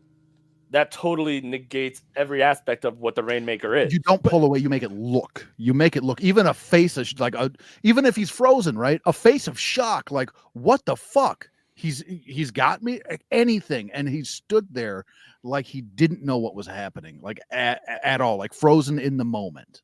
And also, like if Eddie pulls away and gets away from him, just have Eddie slide out and be like, were you just going to hit me with a Rainmaker and just shithead heel Okada? There's no better heel than Okada when he was a smug dickhead shithead. Him just standing there smiling with the Bucks in the background. Like you could have easily saved it if that was the case. Yeah. Or you got two other guys in the ring there as well. Like so you can save it. Like you don't, and he doesn't need to eat the Rainmaker right now. Like you could. Right. I'm trying to find the right words. It's easy, I think, to say that now, Of but in the moment, that was their plan. Their plan was for Okada to hit the Rainmaker on Eddie Kingston. So if you have no other plan to deviate to, you have to go with what was written and what was planned. To me, in that situation, as a monumental moment, and nothing's going to get Okada over as such a badass heel if you want to do it right away. And they did the great follow-up with firing Omega, firing, whoever they did, like Page. Like, so to me, in that moment, it had to happen then to set maybe a longer story, which to their credit, they don't have a great history of doing when Omega comes back, when Hangman Adam Page moves on from Swerve. I get what you guys are saying, and I kind of agree with you, but I think you had to stick with what you had planned because there's obviously a bigger picture. So the debut was pretty flat. But they have a match on Collision. Collision I thought was great. Bryan Danielson, Shane Taylor was one of the finest. Unbelievable. Shane Taylor needs to get his flowers. Dude, he doesn't need to be stuck in fucking Ring of Honor purgatory. I don't know if you got to see the match, HK, but there's a story, right? Great. Danielson wrestled Lee Moriarty a couple weeks ago. Instead of tapping him out, he did the face stomp, right? He stomped him until he passed out. So the story was Shane Taylor didn't forget it and reminded Bryan Danielson every time he fucking chopped the shit out of him. And then Danielson, being the technician, worked the body part, and they told a great story in the ring.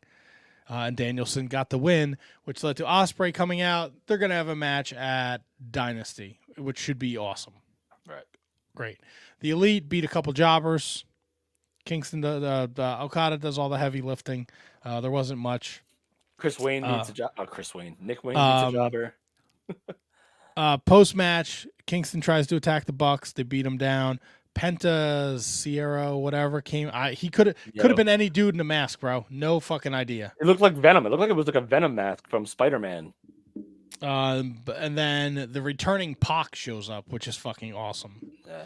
And Pac goes like face to chest on Okada. Yeah.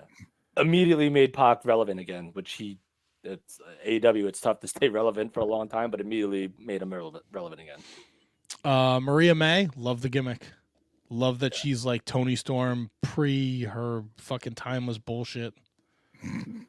I love it. And she wrestled her balls off against Trish Adora. I thought that was great. I kind of punched out during Jericho Teton and Mystico Angelico. I just don't care. What about the Nick Wayne stuff with and that Adam Copeland coming out after and beating the shit out of him? Look, there's a great story there. Yeah. There's a great story there with Christian Cage and Adam Copeland. And then, the Atlanta Street Fight was as advertised. The House of Black is awesome. Mark Briscoe, like, I watch it. Mark Briscoe gets so many great reactions. I don't know why he's not a singles guy. And the reactions just triggered something. When like you mentioned Penta coming down to the ring for a run-in save, no reaction. Like Eddie Kingston even came in, and I didn't hear anyone react to him either. So like I don't know if it's because they just didn't are they wearing like weird, stupid like is Eddie Kingston to the EVP's the Bucks point? Is him coming out in sweats and a Yankee hat to do a run-in? Is that? But that's Eddie Kingston. I understand, and I'm probably just reaching here too. But does that go against him? Because like there's no reaction when Eddie Kingston makes a run-in. I don't think that. This is just my thought on it. I guess I think people are numb to it. Yeah. I think people are numb to it. I mean, you know it's going to be a run, and there's going to be extracurricular bullshit. Yeah. Like it's very comparable to, late WCW and even early TNA, where people were just watching the entrance to see, okay, well, who's going to come down now? Who's going to make the save? Who's going to do the run in? You get numb to it. Doesn't mean anything. Matt, are Jeff Jarrett and Jay Lethal baby faces now? It seems that's the way they're going. All right. See, I mean, look, the story they told, and props to Jay Lethal, who lost his mother. That's why he had that mom armband on. For going out there and delivering a match like this. But yeah, I guess like Jay trusts Mark and Mark trusts Jay. So Mark should trust Jay and trust Jeff. And look, there was no shenanigans. I mean, fucking Jeff Jarrett's main event in a Collision in 2024, and it was a fucking fine. It was a street fight. It was what it needed to be. It was great. The one thing bothered me, and it was just Julia Hart is on the she's up on the ramp and she is soaking Sanjay Dutt in gasoline, and she has the lighter, and then Karen Jarrett comes out, and it's just like, you poured so much, just drop the fucking lighter. Like, you want to set her ablaze, just drop the lighter, bro. And she spit the mist in Karen Jarrett's eyes and whatever. It was fine. Somebody got punched in the dick. But it's the first time in a long time I've been able to watch Dynamite and Collision. Nothing about Rampage does anything for me. But I enjoyed what I watched. There's still flaws, but I'm not going into the show looking for something to complain about. The Ring of Honor stuff really bothered me. Yeah, the show is definitely better. They're on a streak right now. For all we talk about how hot WWE is, AEW has been probably as good as it's been since its inception, I think. I mean, obviously we can pick flaws with it, but yeah, like they need to they don't have to rush through the show. Let shit breathe. Tell me a story. That's what keeps people coming back. It's great. Look, Ospreay Fletcher was great for what it was. But there wasn't really a story. Right. Tell me a story. Well, did they play on the United Empire stuff and how Kyle Fletcher's part of the Don Callis family and Ospreay but that's like the United Empire is like not all New Japan fans watch AEW. Kieran can't stand AEW. I will say this though. You talking about Shane Taylor, Will Ospreay mentioning him in the same breath after that match, putting him over too, I think elevated Shane Taylor just by Will Ospreay mentioning his name. In like the hell of a match between you and Bryan Danielson. So I think there's something there. I think they might have bigger plans for Shane Taylor at some point. I hope so. God, I hope so. Anything else in the AEW realm? Oh, they fired Kevin Kelly. Yeah. Oh yeah, well, love Kevin Kelly. Kevin Kelly's a great dude. He's a great dude. He's got some weird beliefs, but I didn't see any of the beliefs. I just thought he was shitting on AEW. Can't be putting that stuff out onto the internet. That you watch the documentary on child sex trafficking and Whoa! I didn't know that. I just thought he was complaining about being on the back burner in terms of commentary. About things on the dark web. There's a lot out there that doesn't make Kevin Kelly look great. And I hate to say it because he shouted us out on Wrestle Kingdom. He's always been nothing but nice to us, but he had a little tiff with Ian, and Ian took him to task. He promoted the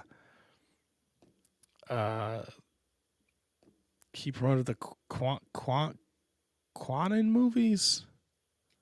QAnon? Yes, QAnon movies. And he's made a couple, couple off color comments to people on air that it wasn't great. So you were doing the right thing. You were sounding it out. Yeah, QAnon. I don't know what they are, so I've never heard of it either. Do we want to do any talk a little Dark Side of the Ring before we wrap up? I know this has been an extremely long show. Do we want to wait for Tony to watch it? Well, will there be like four more? There'll be 4 more Dark Sides of the Rings. I mean, look, I thought they did a good job. I didn't. It's sad, but it wasn't. There wasn't anything like terribly. It wasn't like Buff Bagwell's shooting his dad tomorrow night. Like, explain to me how the Shockmaster story ties in with John Tenta. Because Please. I think their friendship connected them, and they both kind of were in the same boat. Shockmaster affects Fred, and the Shark and the Avalanche affected Tenta's career. That to me, that's like the stretch of all stretches. HK, like how John Tenta is not in WWE at this point. Typhoon goes to WCW. Actually, Tenta might still be in WWE in '93. But why do you spend? I love Uncle Fred, but why spend 10 minutes talking about the Shockmaster's career instead of Tenta? Tenta had nothing to do with that. So this was one of my favorite episodes they've done. I love the light that they shed on John Tenta. I love that they lifted him up, but they also showed his struggle. I loved the episode. It was fantastic. The Shockmaster stuff, I think it played into what they were angling for the story at the time. Like Double T was saying, Tenta ended up struggling with being Avalanche, Shark, and then back to John Tenta, and then even Golga later. And I think what they were doing was trying to paint the picture of the character that you're saddled with. You know what I mean? Like that weighing heavy on you if it's not something that you're fully on board with. With that though, Haku's reaction to seeing the Shockmaster for the first time was fucking gold. And if you're putting that show together and you have that, you have to have that there. That makes sense then. That's probably why they did it, just for Haku. I'm not gonna lie to you. But the episode itself, I thought was fantastic. It was away from their normal, everything's fucking miserable. And that's one of the things that I really enjoyed about it. They really lifted him up. They showed him as relatable, lovable, likable John Tenta, but also showed his struggle. And that's something that to this point in the series, I don't think we've seen an awful lot of. It's usually just bad all the way through. And while he had his struggles, obviously, not only, with some of the characters that he had portrayed, and obviously with his battle with cancer, I really loved how they told his story. I thought it was probably my favorite Dark Side episode they've put out. Yeah, it was a good start to the season. They can't all be fucking doom and gloom, drugs and death, and Scott George, not That's a sure great point. if that qualifies for Dark Side of the Ring. Lots of wrestlers have the same issue, being on the road away from their families 300 days a year. Yeah. Saddled with shitty gimmicks. But also, like, he went from, like, being a sumo wrestler to professional wrestling, like, it just wasn't working for him. And they covered his shoot with my man there in Japan, and it was they did a really nice job with it, and I think it was a nice way to start the season. Like the Buff Bagwell thing tomorrow night looks fucking nuts. Yeah. He's shooting his father. I'm sure they're going to talk about his mother shaving his balls, all sorts of weird shit. So that'll be fun. Those sweaty balls. I thought it was a good episode. Yeah, I enjoyed it. It was, but just to Scott George's point, HK, was it Dark Side of the Ring worthy in the spirit of what Dark Side of the Ring is? So to a certain extent. You know what I mean? Like, I understand what Scott George is saying, where you know what I mean? But at the same time, like, they showed the dark side of John Tenta as also layered in the good. I mean, like, that's the thing that I think that I struggle with watching Dark Side, is like, layer in a little bit of the good, of the humanity of the person that you're talking about. If there is, a little bit of the humanity of the person you're talking about, and clearly with John Tenta, there was a lot of it. Super lovable, super likable guy. They did a little bit with Bam Bam too.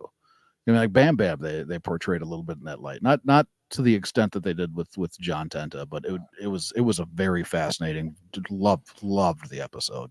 Yeah, and I like when they're getting to the point with these where they are getting more.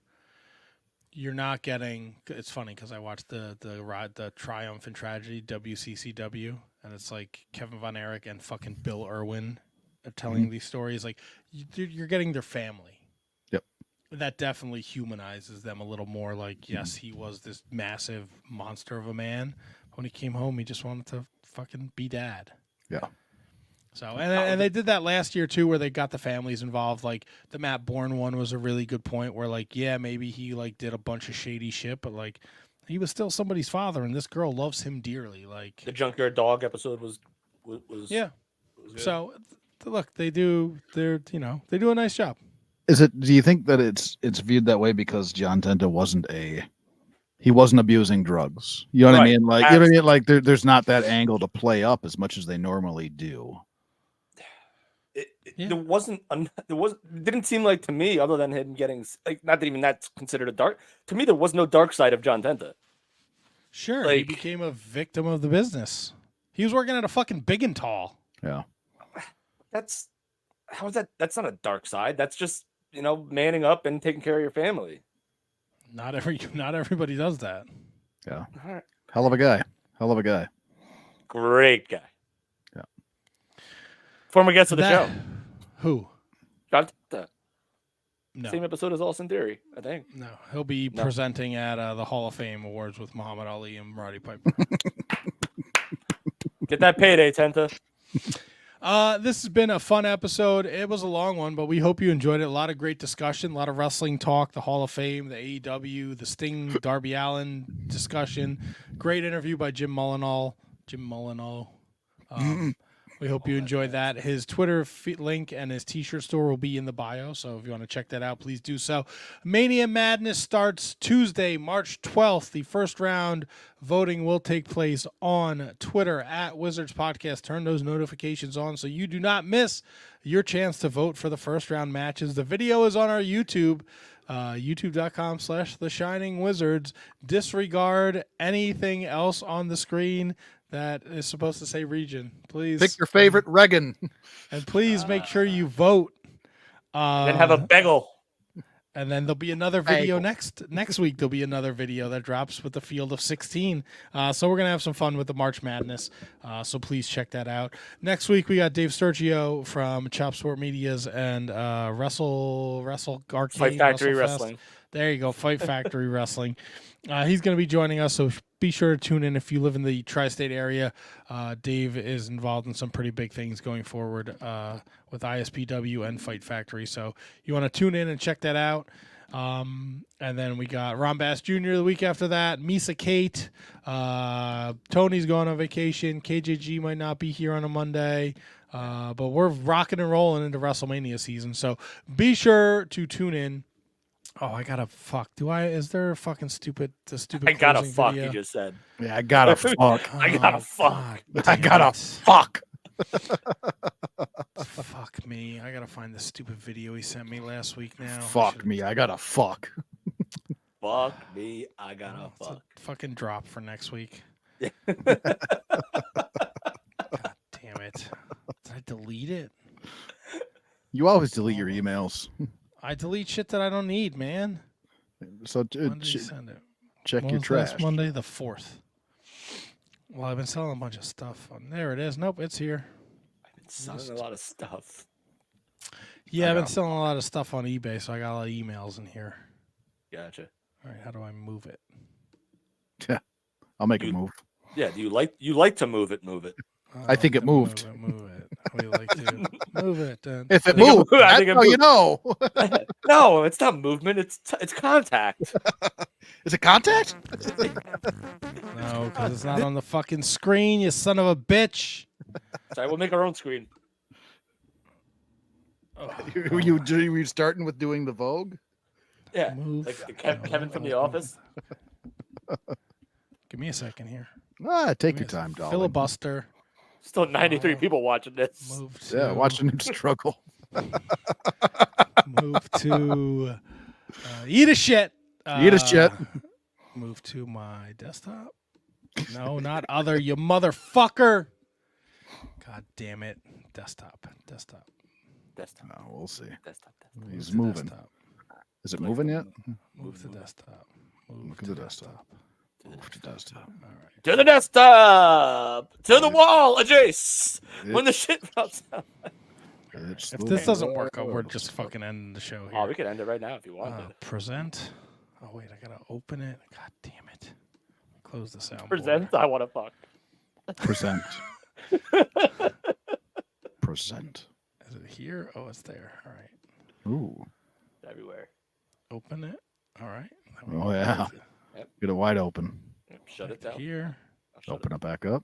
Present. Yep. Yeah. Go Share present. screen. Share it. See what happens. Yep. Share Go it to the with window. everyone. Producers. I'll see you. Yep. Let's see. Got to click a Share button. I'm sure. button. Got to Oh. click it. Oh, we get Button there's a involved. thing. Yeah. All right. Oh, it's got got to be a button.